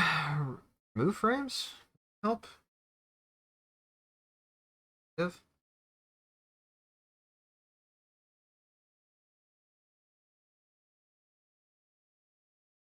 Oh, didn't mean to do that way, but it works.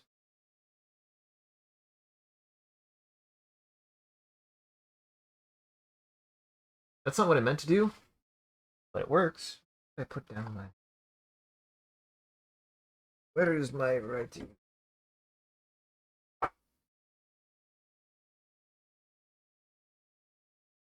Where is my drawing apparatus? Where the fuck? Oh, there it is. I was like, it's not in my lap. It's not to my right. Where the hell did I put that?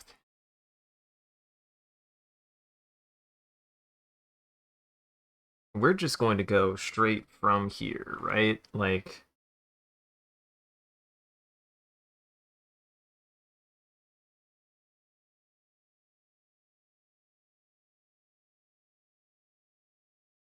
I think the only thing I change, a little bit more tilt.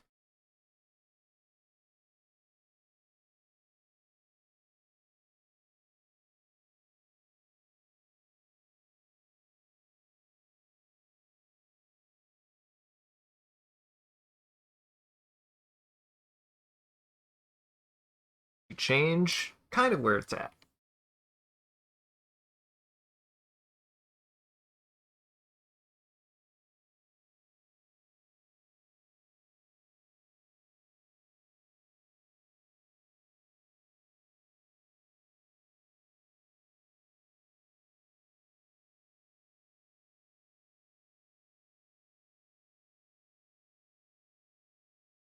What if I just here? I know what to do for the last one. This is animation. I can do whatever I want.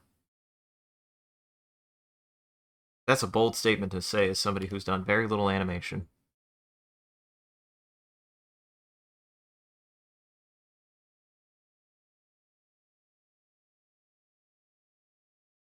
So the important part to the funny bird.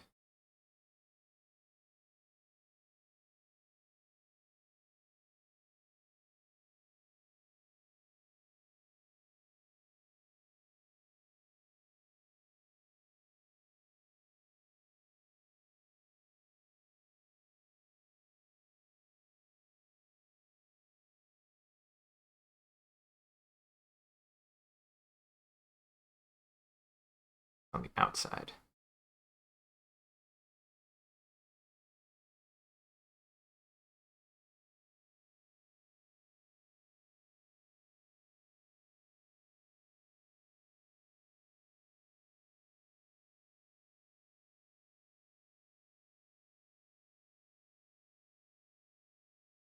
See, that looks better and is even easier to draw than what I was going to initially draw, I feel like. Does this make sense?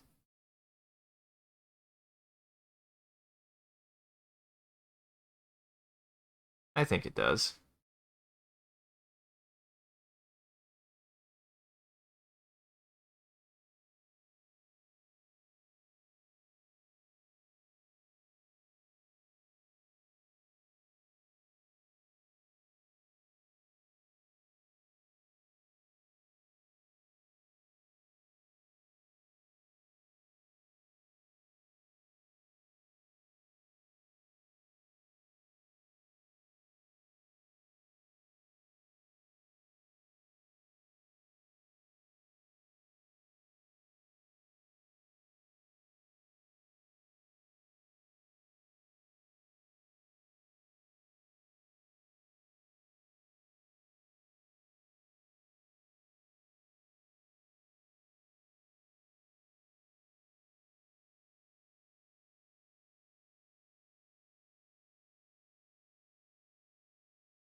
How readable is this? Is this readable?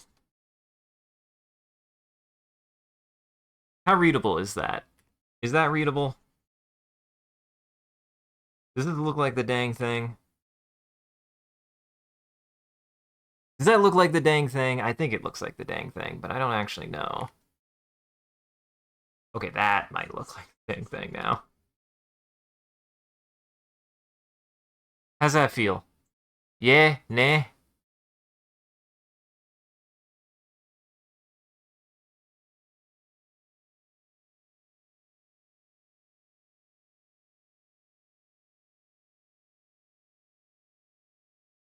The funny finger is pretty hard to draw, actually. The funny bird is actually pretty difficult to draw, I'm noticing.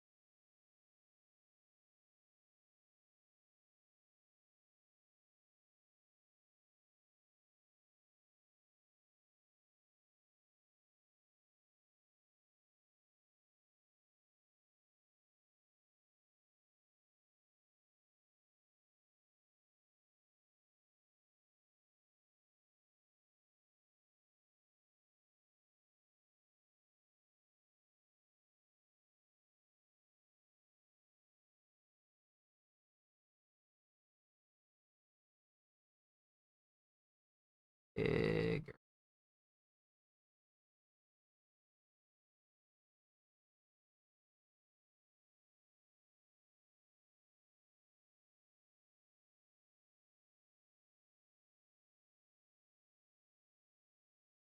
I mean, I think that is. What do you think? I think that's readable.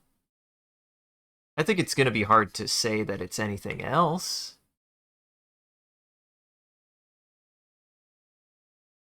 I want to put the thumb somewhere, but I honestly don't think you can see the thumb from the angle that I'm presenting it at. I do not think you can actually see the thumb at all.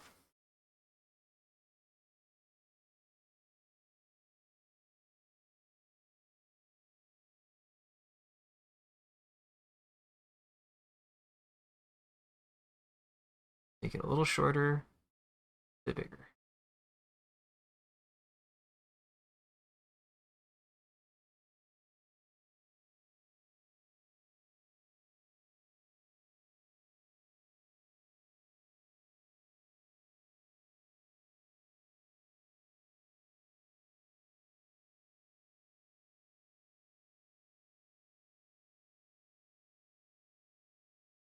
I don't know why, but universally speaking, if you want to use the funny bird, You gotta get the bend of the hand. I don't know why. It looks better whenever you bend the wrist. When you bend the wrist up, the funny bird looks better.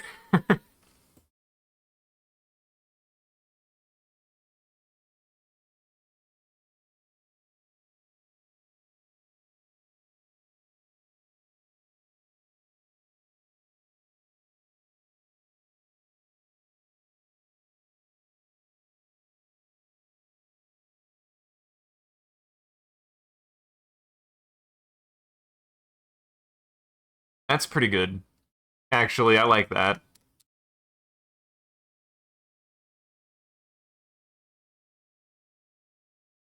Do some slight changes here. A little bit more cohesive.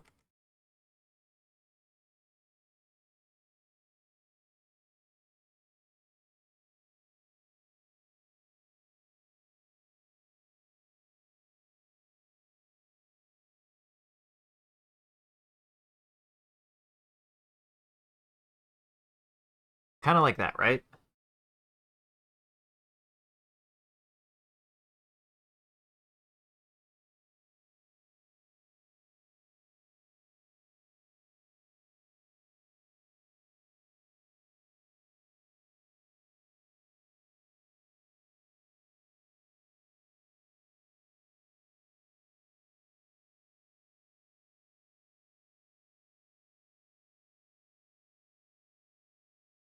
Just like that. Maybe?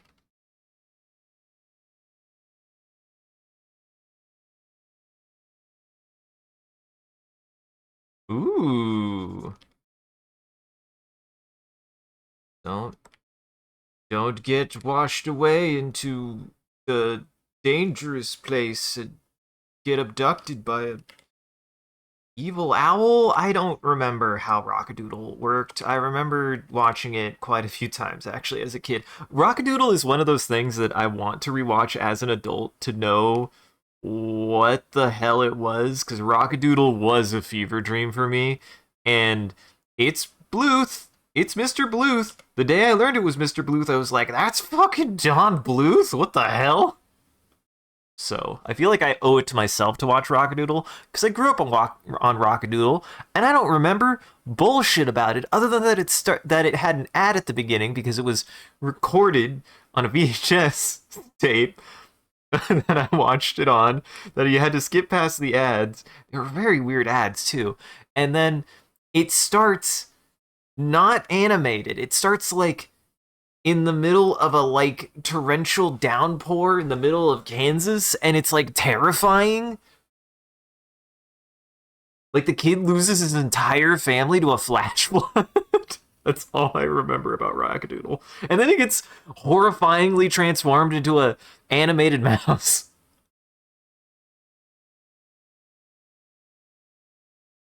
That's it. That's all I remember. That is all I remember about Rockadoodle. I recommend. I rec. Or I remembered nothing else.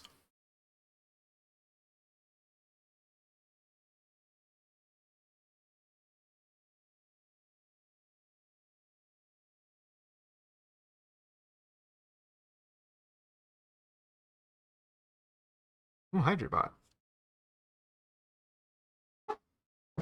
Be right back. Right back to you. Back soon.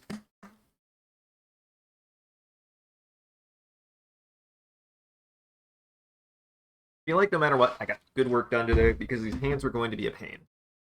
The biggest thing was getting these hands set up, honestly.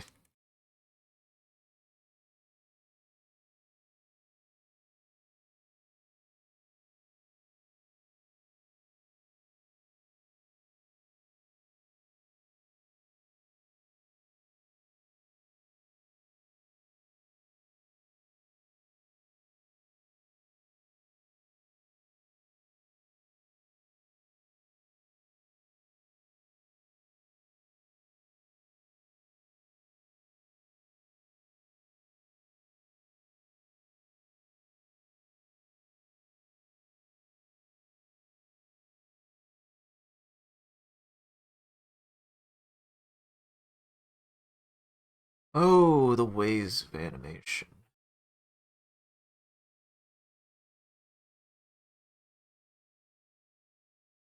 Just gotta move it like a little bit. This is the kind of stuff I like to do when it comes to animation, is like taking an object and just kind of nudging it around until it's like slightly at another spot. I don't know why. Nothing can ever just be right in the exact same spot where I left it. Always got to be moved a little bit.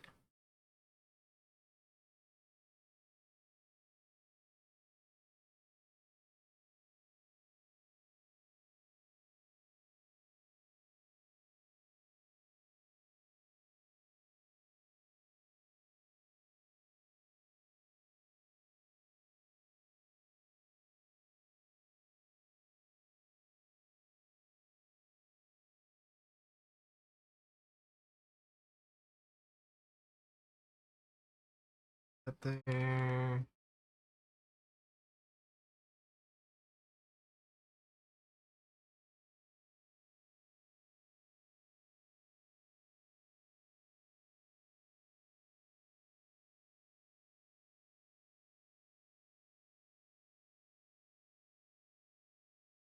I'm shooting chicks really fast.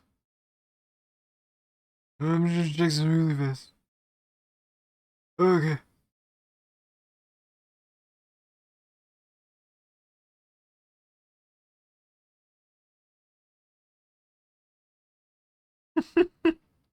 Nothing. Nothing. Nothing.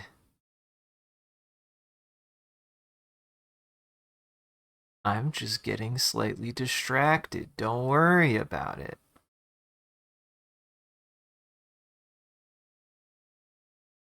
I'm just a little distracted, okay? Ah.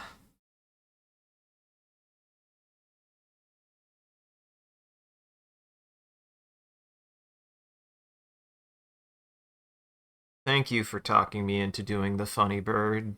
That way, if anybody gets this, they'll be delighted to know that I do tell whoever. Essentially, this is me saying, if you have a million channel redeem points, that I appreciate it, and to go fuck yourself. That's essentially what I'm saying. Not like actually though. Not actually. You're making me do work right now, so.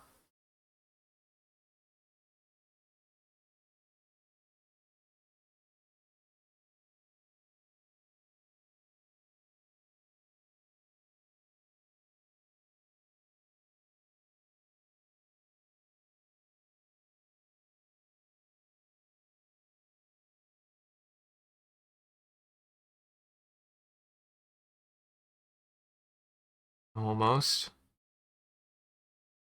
Almost.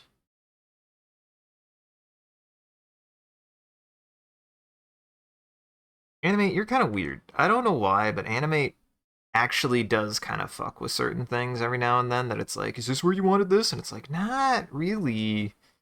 If I actually just put it where I originally had it, it would have been fine.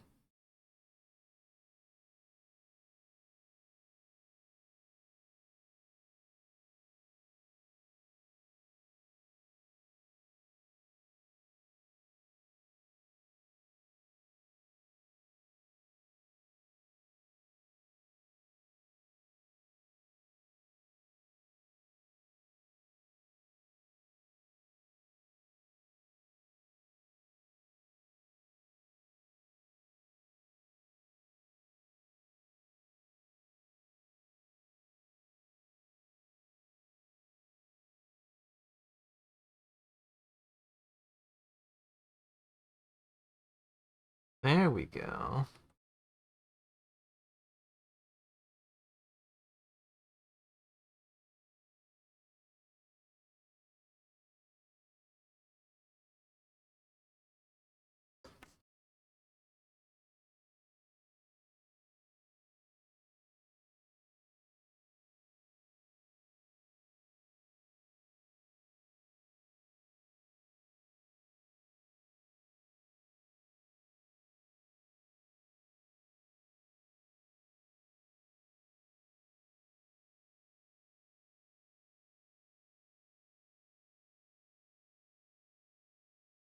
And I just gotta draw the same thing over and over again. That's how animation works.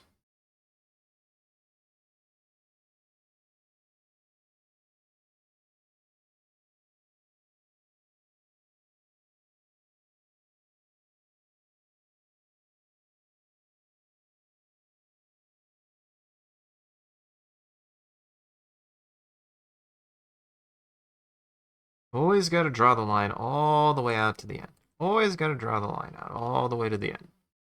Can't stop too soon. Can't stop too soon, or else it'll look weird.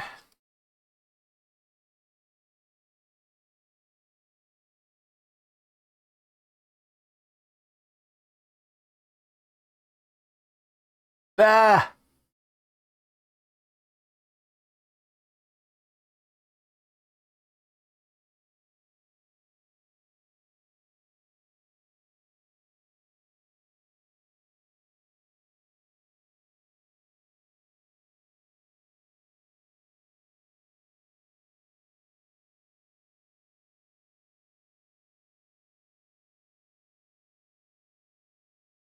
Fix this up a little bit, get rid of some of these artifacts.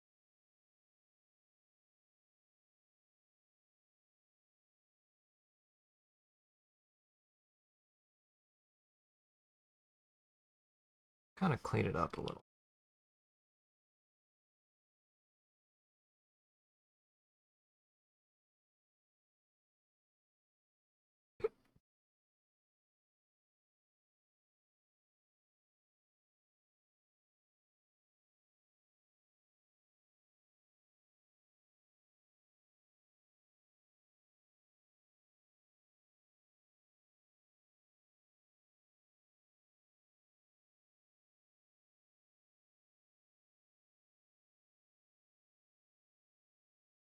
Might try shrinking it slightly.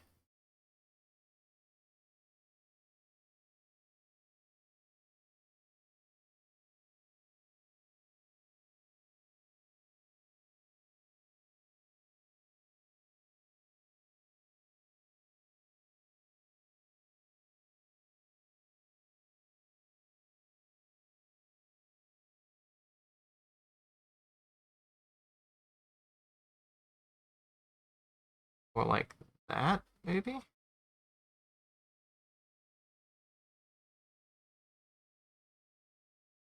How's about more like that, maybe?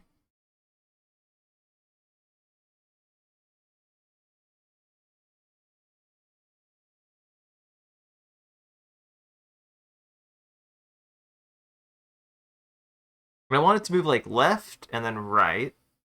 Left and then... Yeah.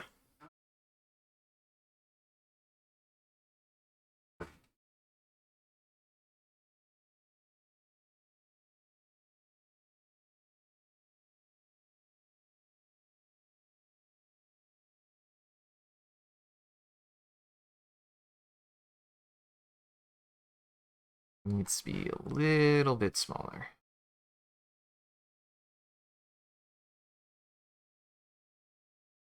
About that size.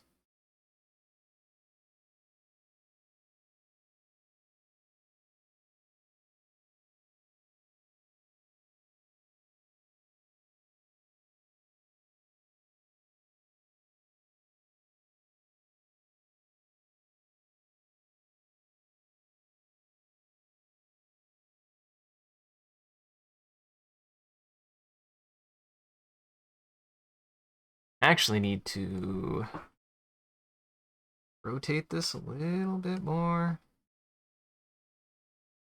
That.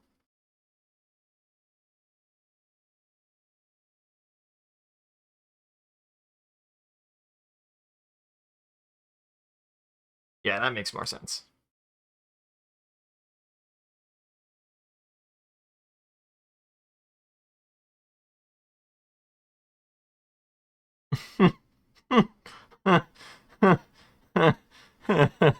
And then she just flips you off and then walks off screen. If I really want to be lazy, but I do want to draw the popper. I will draw the popper popping, but it is a really funny prank to be like, look at all this work I went through to tell you to fuck yourself and then walk off screen.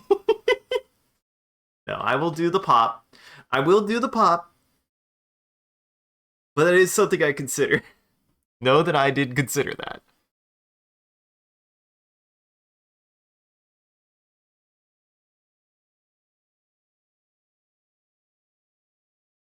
Note that I have considered doing that as a funny prank, but I won't be mean. I will actually do what's been asked of me.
That doesn't make any sense.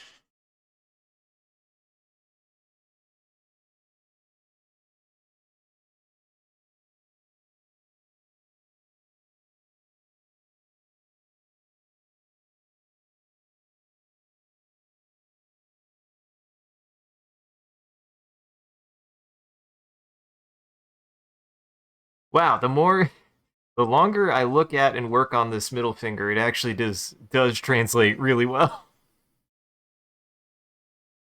Actually, I nailed it. Honestly, I think I nailed it.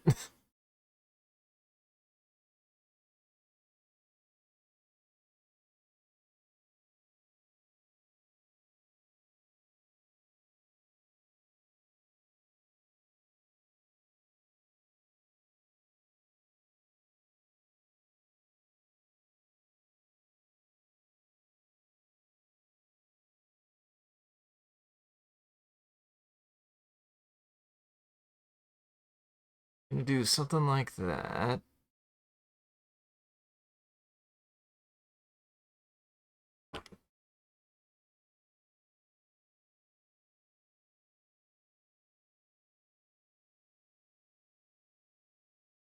Oh, I think it's raining on my end too. Hold on. Here it is.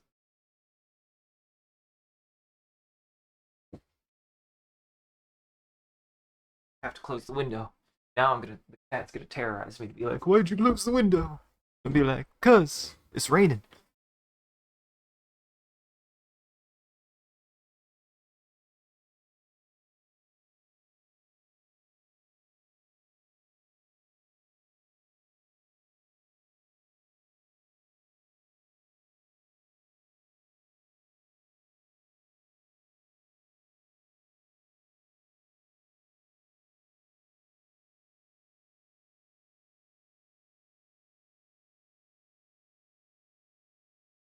I really want this to be the most dead on that she looks at the camera.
And I'm surprised I even heard it was raining.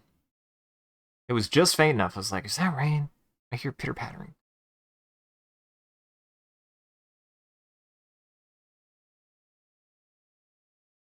Pitter patter of rain on the window.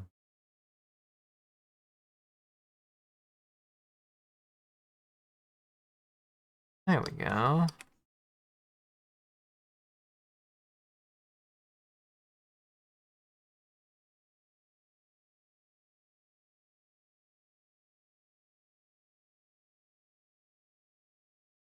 Why? Animate, why? Animate, don't do that. I don't know why Animate does that sometimes.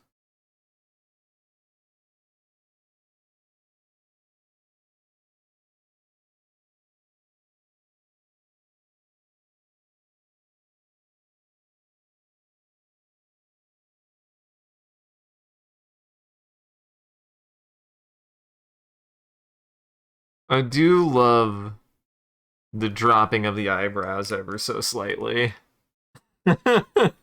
That's good. That's perfect. And then you guys are gonna get to see me tween all the way there.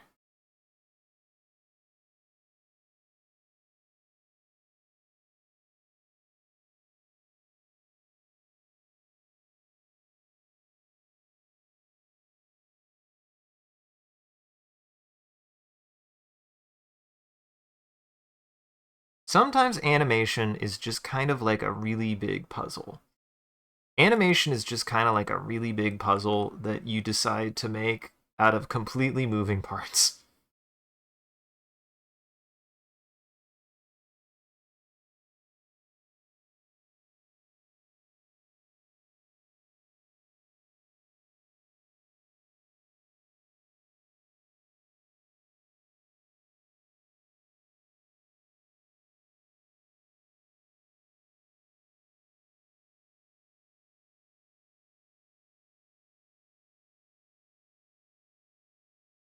Yeah.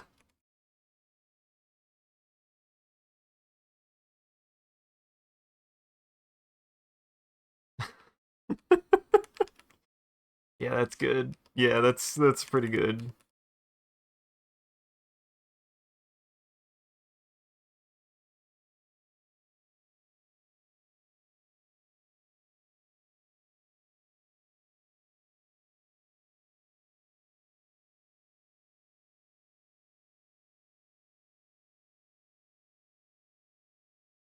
No regrets.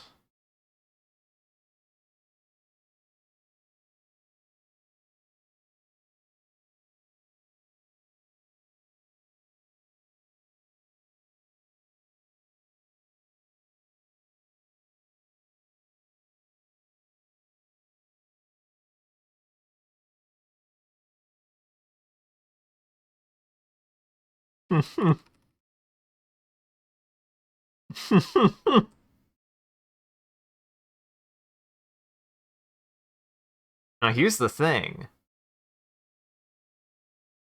We know how long these need to be. They need to be roughly 24 frames each. Roughly.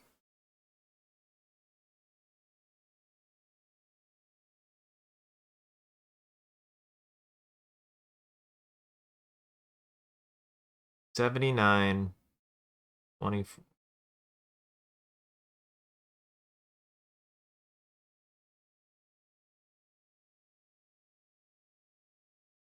It's gonna be what? It's 83, 303. That's about 1 second.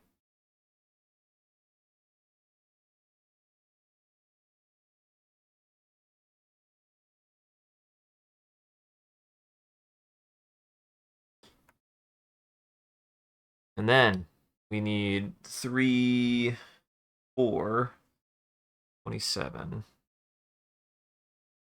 Frame 23, 27.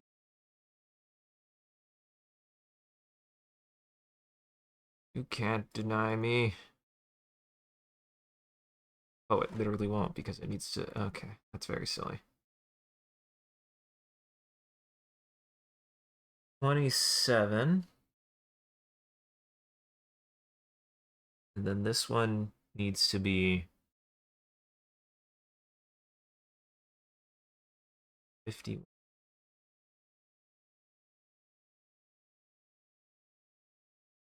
Oops.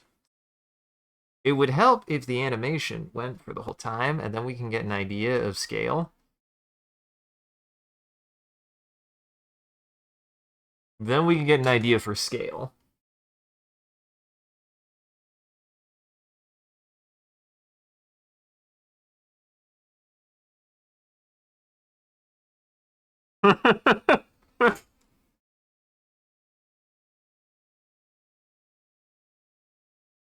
Yep, that's perfect.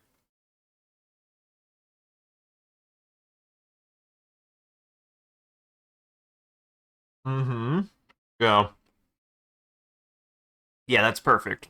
That's exactly correct. The only thing I need to change is I need to add some frames here. Let's see, this one starts on frames 275. Go up to 2.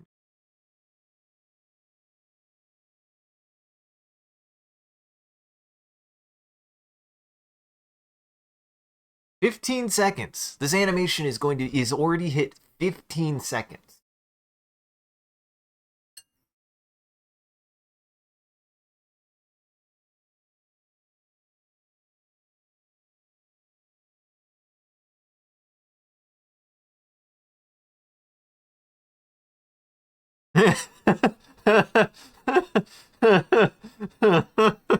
Yeah,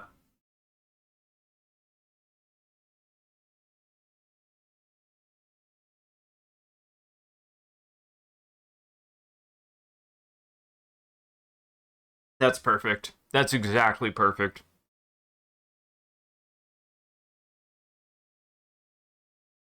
I guess exactly perfect isn't the correct way to phrase it, but it is exactly what I wanted to do.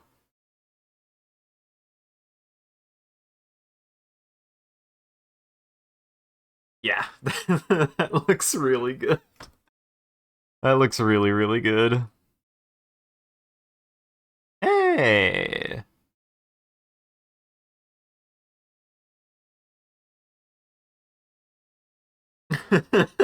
The narrowing of the eyes is really good too. Oh my god.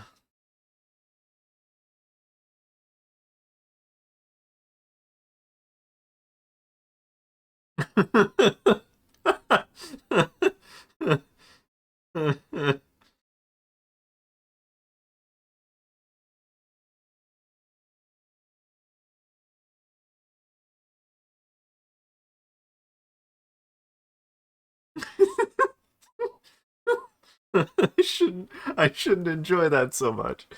Oh my god, it came out really good. Thank you for talking me into doing the funny bird. Thank you for talking me into making me do the funny bird because it's really funny. It's really funny. Oh my god.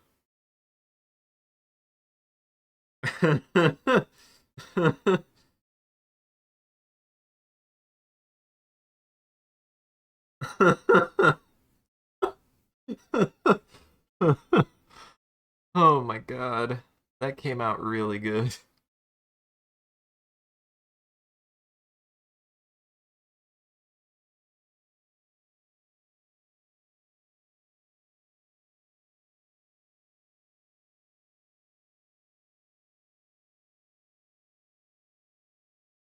Yeah, that's really really good.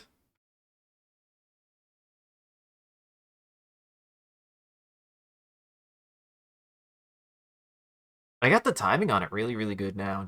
I got the timing on it really really well done too. See, this is the importance of keyframes. I've got the most important frames are drawn now.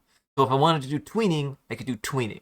If I want to do more keyframes, I can do more keyframes because I know what the next keyframe would be after that. I'm learning something important here. It's like if I want to focus on like a specific, like this, for example, this gave me a lot of good under, understanding of like a sequential action, if that makes sense. It's got a sequence. It's an action with a clear and set sequence. And I know the most important parts of that sequence that I want to illustrate is the countdown. That's the thing I want to illustrate the most. So drawing your keyframes out in such a way that you just highlight those things is, I think, an integral part to beginning to develop your animation out a little bit better to understand like how to get from point A to point B. Essentially, if you draw all your points of reference, all you're doing for the tweens is how you got to point A and B, and your keyframes need to be far enough apart that they show a distinct motion, but close enough together that you can read how point A got to point B. If you draw your keyframes too far apart, sure, you could say that eventually it'll get to that other point, but you need more points of reference anyways. You're going to have to probably draw a tween anyways. It's going to be, well, where were they in between, so that way you know how to get them to that point. The only point that you want to be tweening after a certain point is when you're specifically, literally tweening. You are just doing the frames between frames. There's kind of an understanding that I have that kind of going halvesies on a piece really helps a lot. You go from one frame, then you cut that frame in half. You cut it to its midpoint, and you cut that frame to its midpoint, and then you do tweening from there. That is another way to do tweening.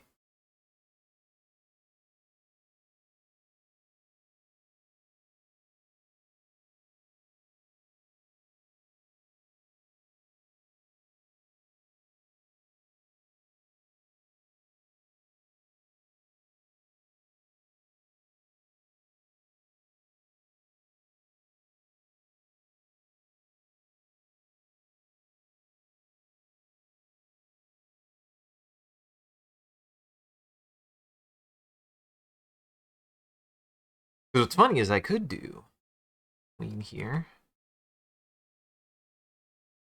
and then I could move it maybe a little bit. That is an option. I could do like just lay quite literally right in between the two, right? But I feel like that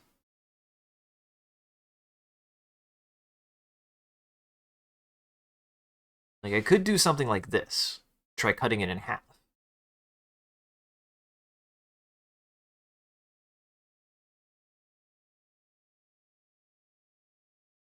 I'm gonna go with the straight ahead. I'm gonna go with the straight ahead is what I got here. Gives me the intel I need for where I'm gonna get.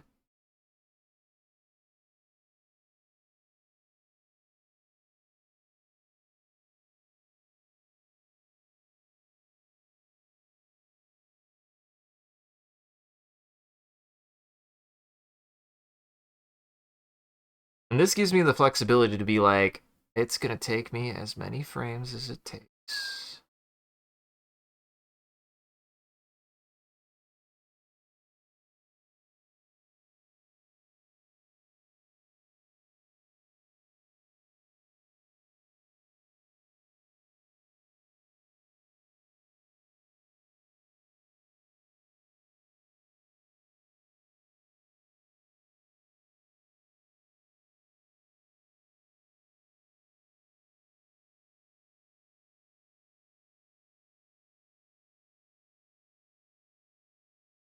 And then I can add a little bit more imperfection. You know?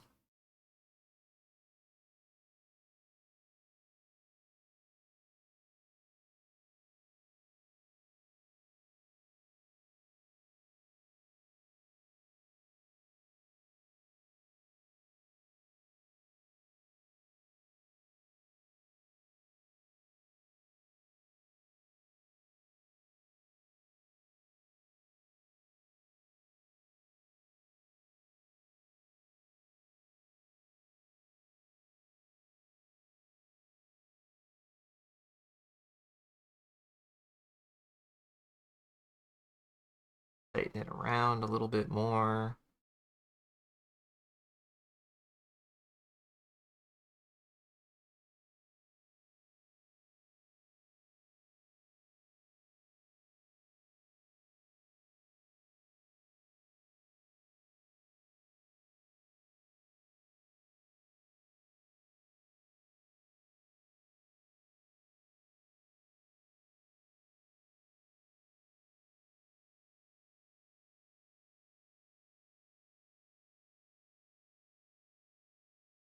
Kind of tightening it around, but also kind of moving it just a hair.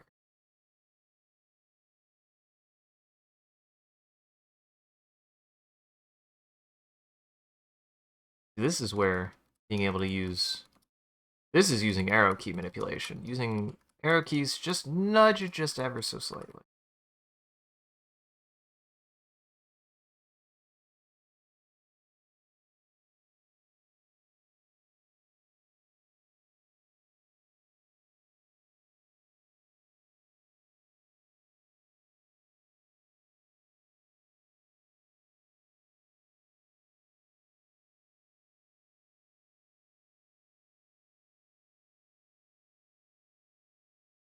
Actually, this is something I'm also trying to be a little bit more cognizant of, is being able to turn off the parts of the parts yucky. The parts of the anime or of the onion skin that are most important for what I'm doing right now. Trying to get better at that. I don't need all of the onion skin open all the time.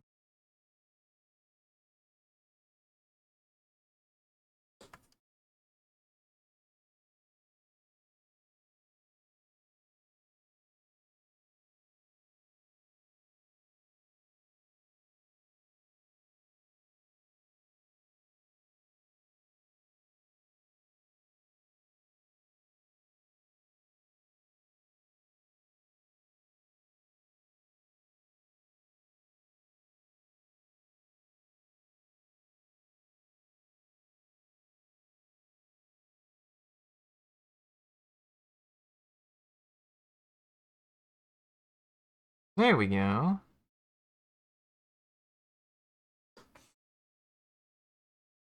And then I might need to turn off the green so that way I can see the rest. Really, I only need the green on for where things deviate, like that.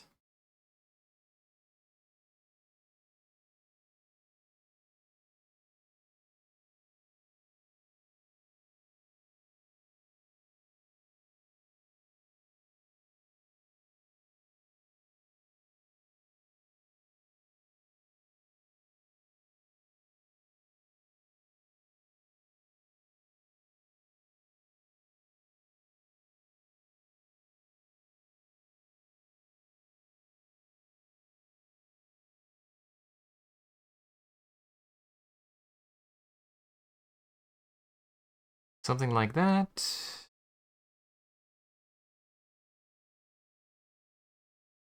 And I'm just kind of like even just barely following the outside line of whatever that reference point is. And I'm just kind of like going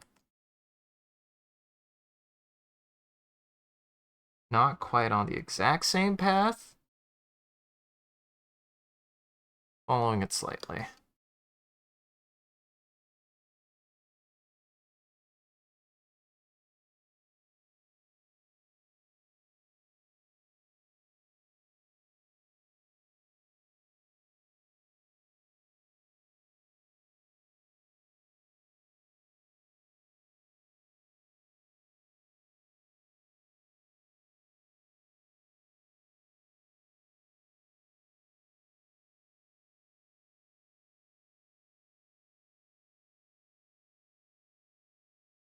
There we go.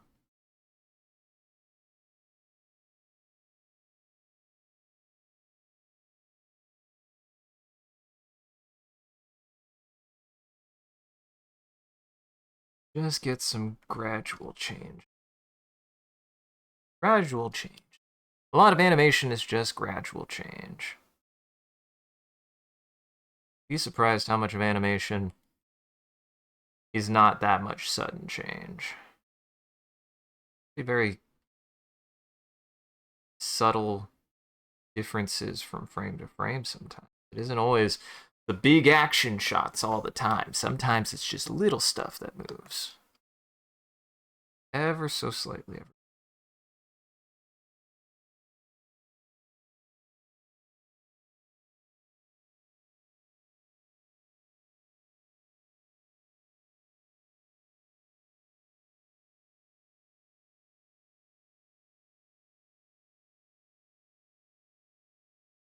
I have to think here. There's some motion. That's going to be dragging.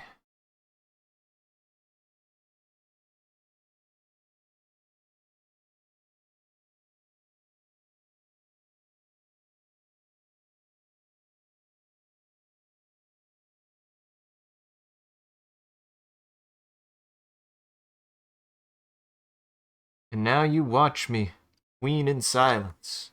This is why I want to, maybe not tweening, but I do want to get to a point that I'm, like, cleaning up tweens between streams, so that way, you know, like, I could spend a lot more time, like, actually developing the piece instead of, like, having to wait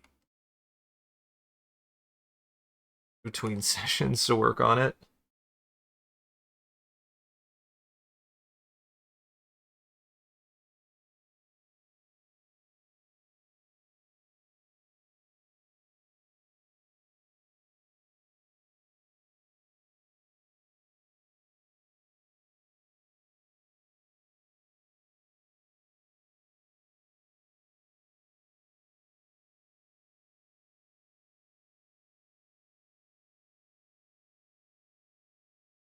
Oops, that's a pretty big thing to miss.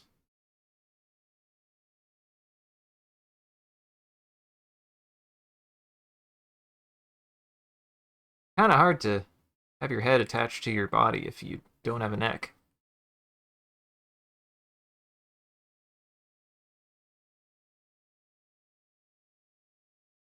What? Why, ugh? What has ugh done? What ugh do? Well, good news, Silos. I have it framed out now. It's pretty good. Hey, it's looking pretty good actually.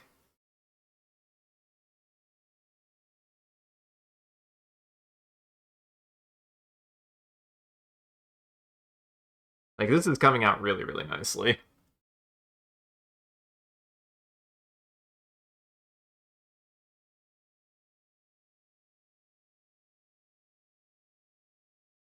That's so good. That's so good.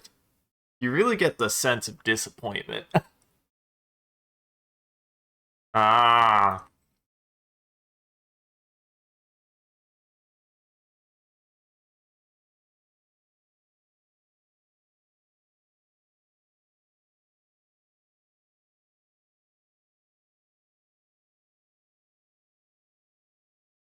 Isaac, you can't just you can't just use playing it as an excuse to stop after every frame. Won't get anything done. Yeah, I know. This is my curse. I have a bad habit of stopping a lot to, like, look at what I've done, and I'm like, I need to just keep going. I don't know why I do this so much.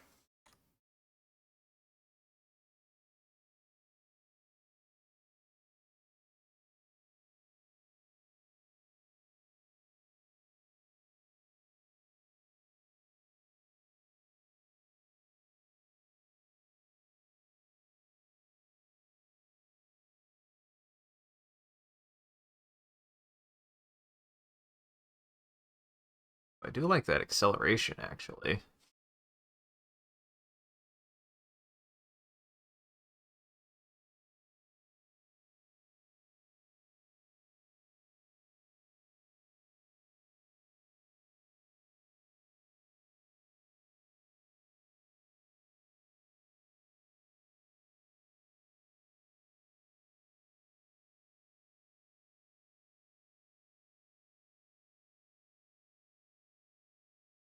Like there, maybe? Like there, maybe?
And then I need to move the eye. Smidge more.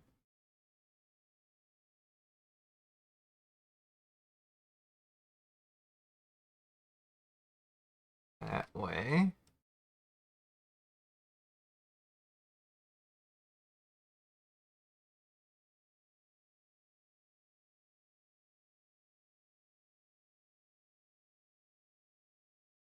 If only I could just fill in everything. There was just a fill tool for everything. That would be nice. That would be nice, but there isn't. Shame.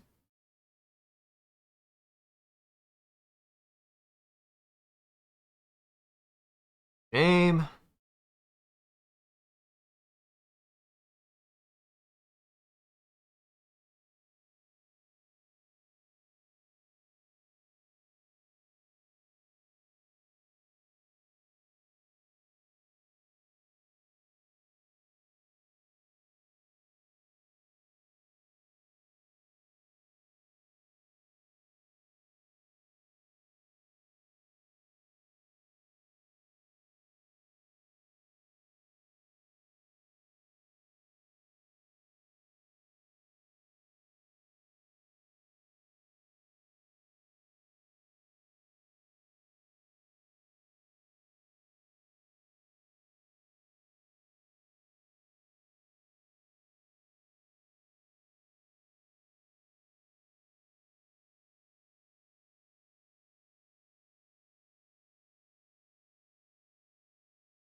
Still a tad bit smaller on that eye, but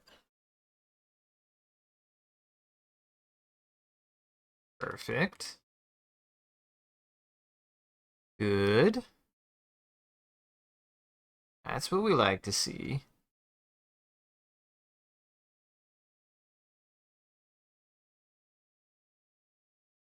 This is what we like to see.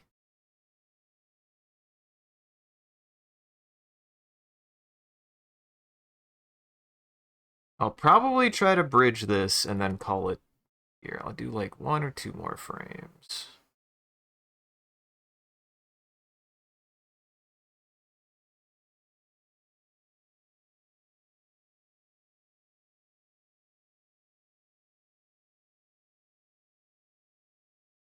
Aha! I've learned something here. If you start moving something, let's say you have an object that hangs down. We have a dangle, right? We want to start moving it from up here first, right? So, here, I'm going to illustrate this way. You want to start moving a dangle. You start up here. And if you want to move it this way, you move that point there, and you move the points relative to it first, but you keep this at its last known location, right? If you continue to move that object,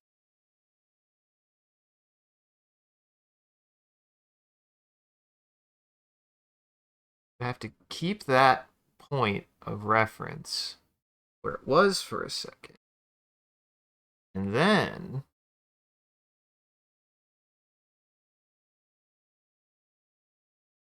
can kind of start moving it.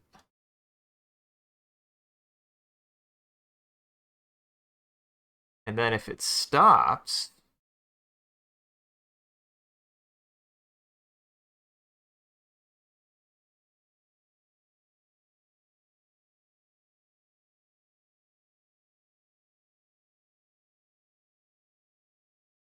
so let's say it's decelerating here.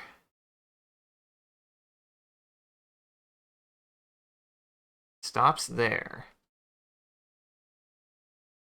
Right?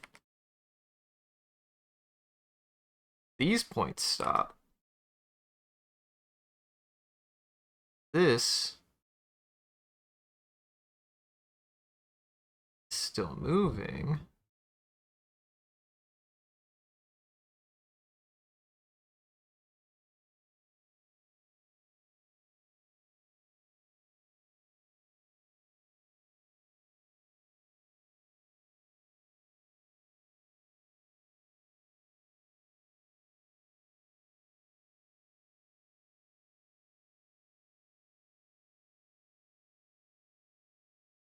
Even cross back over for a second, and then it'll center. That's how you do drag. Especially when it comes to hair.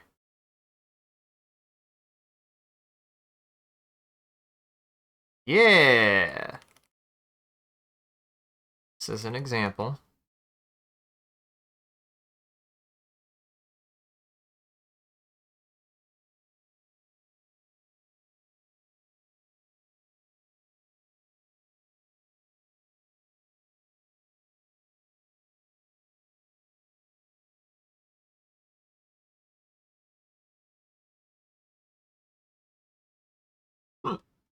Like, just as an example.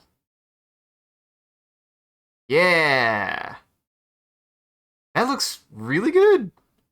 Like, this is just a test, of course. This is just to get an idea of, like, how motion works, right? Because I feel like I've struggled with this specific thing before, that I've now picked up on something important when it comes to reference points of motion, of placement, and using that as reference points, right? So the idea here is that when you start motion, you start with the point of motion first, and then the secondary point of motion doesn't actually move until 2 or 3 frames later. It doesn't even move until a few frames later. So, for example, we look at this. Let's say, so this is our holding point, right? This right here is our second point of motion. This right here is our first point of motion. When we go to the next frame, this is our first point of motion. This second point of motion doesn't actually move when this first point of motion does, because the point of motion starts at the top here, and the bottom lags behind. It doesn't actually, it is still, if you look closely, is still at that same point, even by frame 3, when this has already moved that many frames over. It's already moved. It was here. It's already moved that many frames over. And then it doesn't start moving until this point has hit a point of determination in which it needs to start moving now at the same pace that this is. Then, when this stops, it's the opposite. So this stops, right? And where this was holding its point of motion, this point holds its... Oh, wait, no, not that point. Everything in the first point of motion holds So that way everything at the second point of motion can continue on to catch up. Isn't that cool? Isn't animation just cool like that? Isn't animation just kind of neat like that? Animation sure is wild. Animation sure is wild. And I'm starting to understand that a little bit better, like how it's all about keeping in mind your frame of reference, different frames, when certain frames move and when certain frames don't, when certain points move and when certain points don't. You have to always bear in mind what part of your animation at any given point where one motion affects another motion.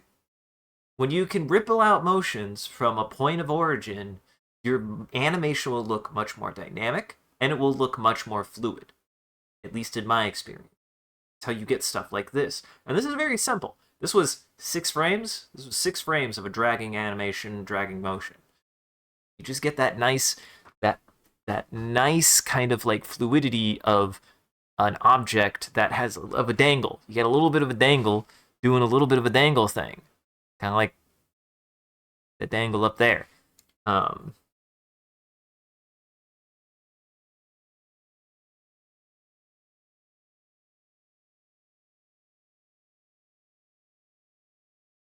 Just gotta delete one.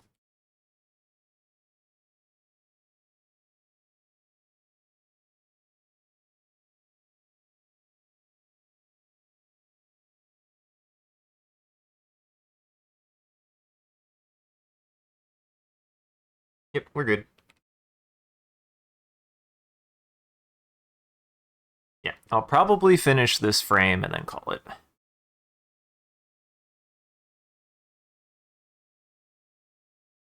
The next time, all I gotta do is a bunch of tweening, and then between streams, my goal is to start like having a couple of time. Like, I'm not like sitting down focused on it. It's just something I can have on open on the side while I'm like maybe hanging out or like doing something else where I can like just have this open and just kind of tweak frames.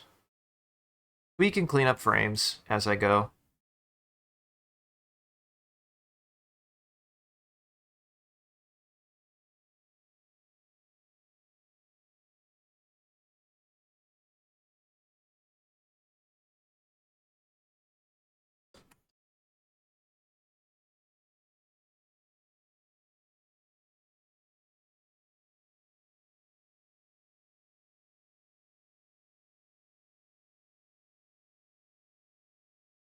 Boy, it sure is coming down, huh?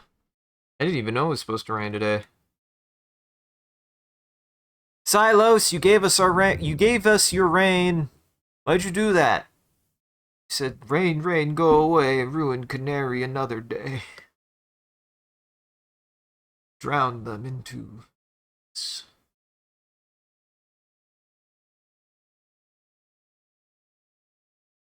Man, what? Did the thunder wake you up?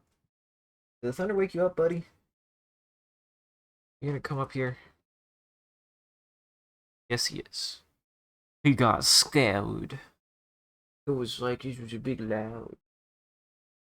Was it? Was it a big loud? Kiss your cats. They hate it. It's the only way to show them dominance and affection is by kissing your cats. You do not kiss your cat. Why?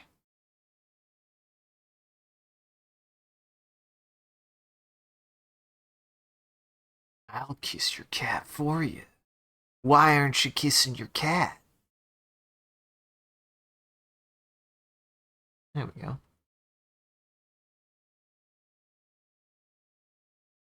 Once again, we have a slight motion there, right? But I need to keep in mind, that is the point of motion, but this hasn't moved yet.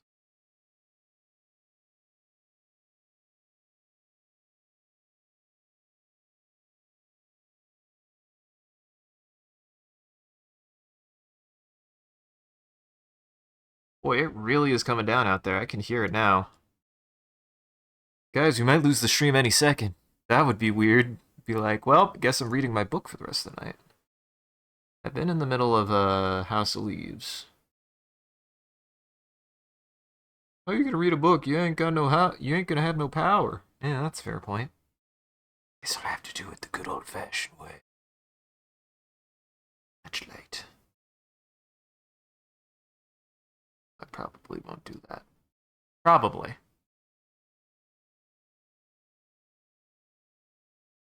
Okay, good. It's like, I should, maybe if I don't even lose power, if I, like, lost just internet and I didn't know, I'd be like, well, I've been irreparably devastated.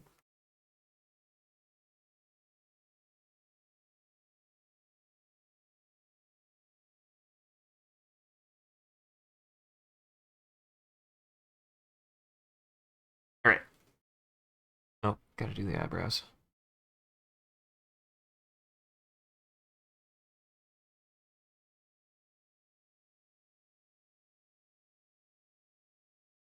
Honestly, it might help to do just like little connect the dots. I've essentially been doing a lot more little connect the dots when I do this, I've noticed. I just do a connect, I just do a dot, and I'm like, okay, that's where that was, and that's where this is going. That's enough.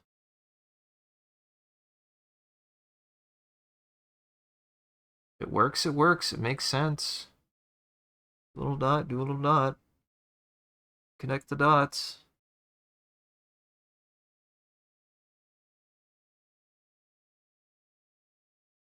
God, I feel like I'm gonna lose power any second, though. I feel like I'm about to lose power like any second.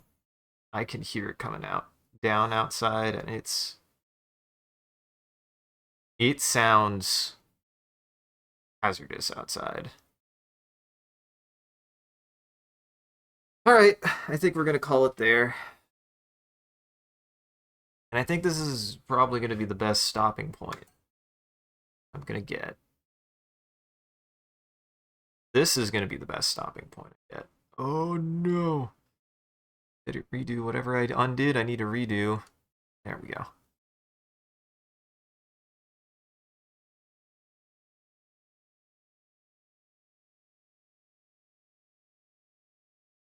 I could zoom out, but I can't zoom in. Why?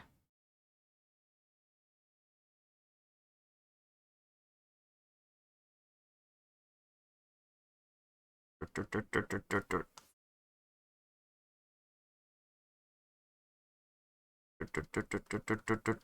want to make her as tall.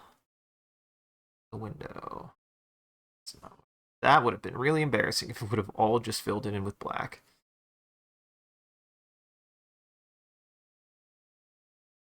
150?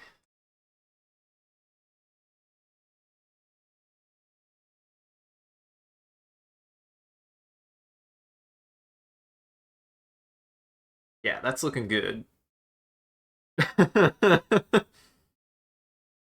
Yeah, that's exactly what I wanted to do. I think that's really good. That's really, really good. Yeah, that's gonna come out really good when I get the tweeds in there. That's gonna look really good. That's gonna look so good. Hydrate bot. Drink some water for you, and then we'll start our outro. Before I do my outro, I'm gonna do one more thing. I've been trying to do this more before we end the stream. I had to reset my everything. Hopefully I don't destroy anything. My cat just looked up at me, and I almost lost control of the keyboard in my hands. I would have felt really bad if I would have smashed my keyboard into my cat. I would have felt devastated. I would have been like, no. Would never. I would never intentionally smash my keyboard into my cat. Okay. I have my cat here. You're gonna make this difficult. Trust. There we go. Yeah. Perfect. All right. And we just keep that rolling. We just keep that rolling. Perfect. Thank you for joining, everybody. This was a good time. I had a good time here. This was a lot of fun. I certainly think that the progress has substantially improved. But fun fact, guys, when you do anything consistently enough, you consistently improve at it. And I have consistently gotten the most good at anything that I've done ever doing this, I think.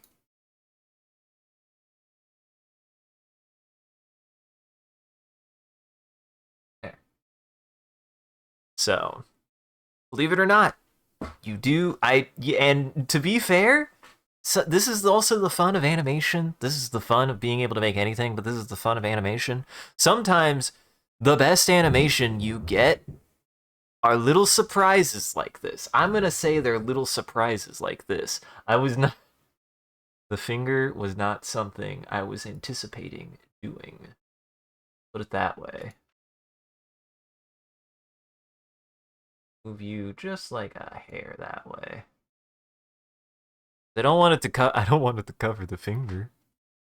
I feel like the finger is a pretty critical part of this bit.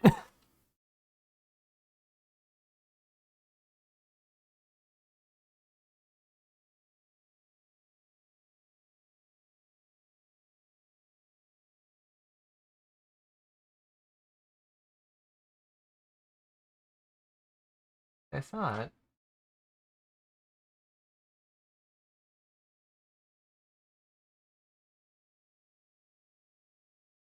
We're just gonna do that.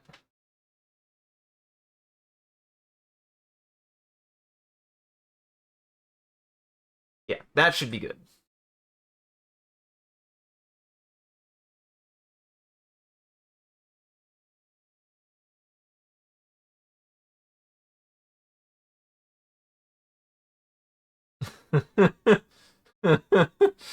Yeah, that's so good.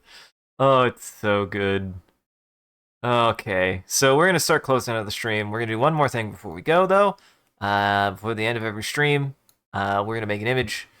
You guys can participate in chat. All you gotta do in chat is type whatever chat says. I'll use as a reference, and then I'll make an image and then share it before we raid out. So, Canary giving the funny bird. The funny bird.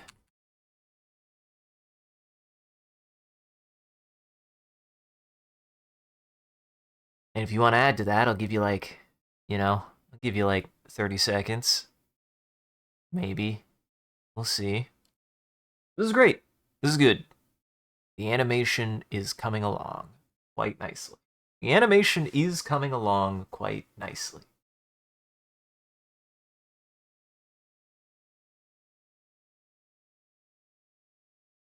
Yeah, that that hand gesture is just silly enough and just like correct enough, I think, for this.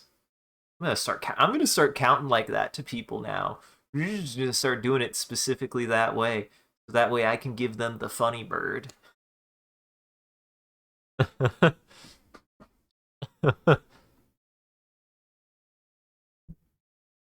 That'll be fun too, because that will test my ability to essentially have the hand flip. That'll have my ability to flip the hand, and I think what I would do with that is so you have your hand out. Like imagine you have your hand out, and when you go for that third one, you actually bend your hand forward, twist your wrist, and then up the other way. So that'll be a fun motion to do if I can pull it off, I think. That'll be a really fun motion to do. I think. That's what I'm imagining it doing, so. All right, I'm going to just draw the thing. I'm just going to draw the dang thing. Give me 1 second. Honestly, I should open this up before every stream anyways, because this isn't going to add anything.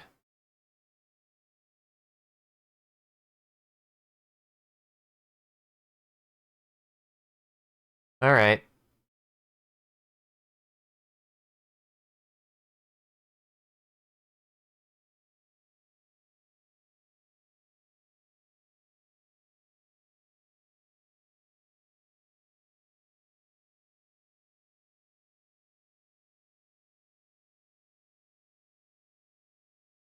Look. Look. It's exactly what I said it was.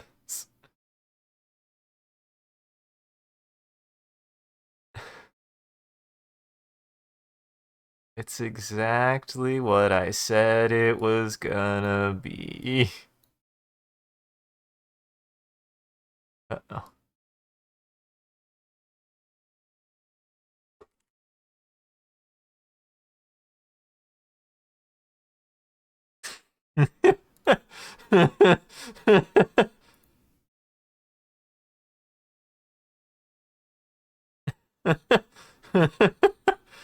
Perfect. Perfect. All right, stick around to the very end. I also do a bit of closing bit. We do raid after every stream.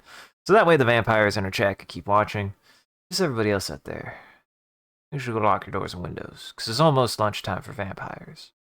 And thank you for joining, everybody. Hope you had a good time and you enjoyed the show. If you're able to join the live show, thank you for stopping by, chatting, and watching. If you're watching this in the future, thank you for taking the time to go back and re-watching the VOD. We appreciate it. If you're out there and you enjoyed this and you want to see more of what we're up to, I recommend scrolling down below and following or clicking any of the links. There's a link to an Instagram, Facebook, a Twitter, and a Discord. We post when we go live on any one of those platforms, as well as anything else that we're up to. And just generally, come hang out with the rest of the community there. It's a good time on the Discord. Speaking of which, shout out to our community there and everyone who follows. You guys are a wonderful audience and we appreciate you. If we do anything particularly entertaining or noteworthy, feel free to clip it and share it on the internet. Just make sure to also hashtag it with MCCanary or link it back to the stream so people can find more of the good stuff we do here. And if you want to see the stream grow, you gotta let people know. I appreciate that people have been talking about the stream, and I encourage you guys to do it more. It does help us out. It's just super rad that you guys have been willing to do that. And I'm just glad that we're doing things that you guys want to talk about. So go tell people about the stream. Go tell your friends about the stream. I will not. And as always, a huge thank you to all of our supporters on Patreon and Twitch. Your generosity allows us to continue to expand the stream as well as take on more projects, and the stream would not be made possible without viewers like you. So we thank you. If you want to see your name added to this list, as well as a couple of the benefits you get, you can always subscribe directly on Twitch or check out the Patreon and Coffee. I meant to mention Coffee there. That'll show you everything that you can get, and any amount is always appreciated. Once again, thank you. And thank you to Ramaz doing a wonderful job holding back the Robot Army and preventing becoming famous. And just thank you for everybody for coming and hanging out. I hope you had a good time. I had a good time. I had a great time. That was a good time. This was a good time. Yeah. Get you through housekeeping, get you on your way. What? What? And Leon says goodnight. I have him now, swaddled in my arms like a very awkward loaf of bread. Right now, I have my. Okay, he doesn't like that. He finally protested. He was like, "Okay, I can't sit this way." Fair enough. Go check out the rest of our friends in Goblin Entertainment here. Let me.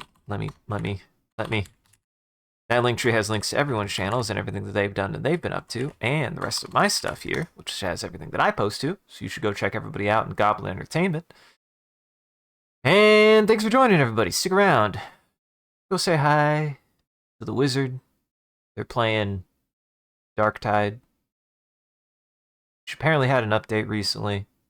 Should play that again. We should play Darktide again sometime. Darktide's a lot of fun. I do like Darktide quite a bit. Otherwise, we'll go say hi to them. He's a good guy. I'm gonna go say hi to the Wizard. Have yourselves a good evening. Take it easy. And remember,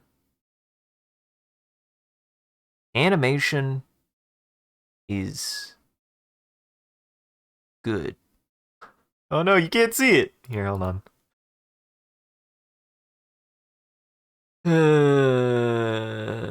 Oh, funky handbird, haha. It's the handbird. It's the funny handbird. Why do they call it a bird? Is it just because it looks like... Is it just because it looks like a penis? Is that why?